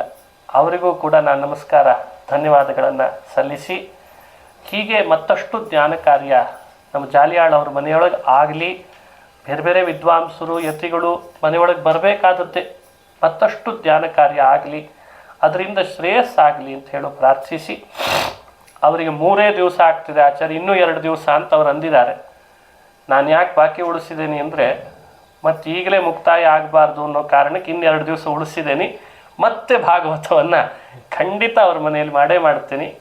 ಆದರೆ ದಿನ ಪಾಠ ಕೇಳ್ತಾರಾದ್ದರಿಂದ ದಿನ ಈಗ ಎಷ್ಟು 10 ವರ್ಷ ಆಯಿತಾ ಪಾಠ ಕೇಳ್ತಾ ಇದ್ದಾರೆ. ಈಗ ಮಹಾಭಾರತಾತ್ಮರ್ಣಯ ಆಯಿತು, ಈಗ ಬೇರೆ ಬೇರೆ ತತ್ವನಿರ್ಣಯ ಎಲ್ಲ ಪಾಠ ಕೇಳ್ತಾನೆ ಇದ್ದಾರೆ. ಆ ಇಬ್ಬರ ದಂಪತಿಗಳಿಗೆ ಶ್ರೇಯಸ್ಸಾಗಲಿ ಅಂತ ಹೇಳಿ ಇವತ್ತಿನ ವಾಂಗ್ಮಯ ಸೇವೆಯನ್ನು ಅಸ್ಮದ್ ಗುರುವಂತರ್ಗತ ತತ್ವಾಭಿಮಾನಿ ದೇವತಾ ಪ್ರೇರೇಪಕ ಹನುಮದ್ ಭೀಮ ಮಧ್ವಾಂತರ್ಗತ ರಾಮಕೃಷ್ಣ ವೇದವ್ಯಾಸಾತ್ಮಕ ಲಕ್ಷ್ಮೀ ಹಯಗ್ರೀವಾತ್ಮಕ ಬಿಂಬರೂಪಿ ಭಗವಂತನ ಪಾದಗಳಲ್ಲಿ ಅರ್ಪಿಸ್ತೇನೆ. ಶ್ರೀಕೃಷ್ಣಾರ್ಪಣಮಸ್ತು. ಹರಯೇ ನಮಃ. ಹರಯೇ ನಮಃ. ಯತ್ಕರೋಷಿ ಯದಶನಾಸಿ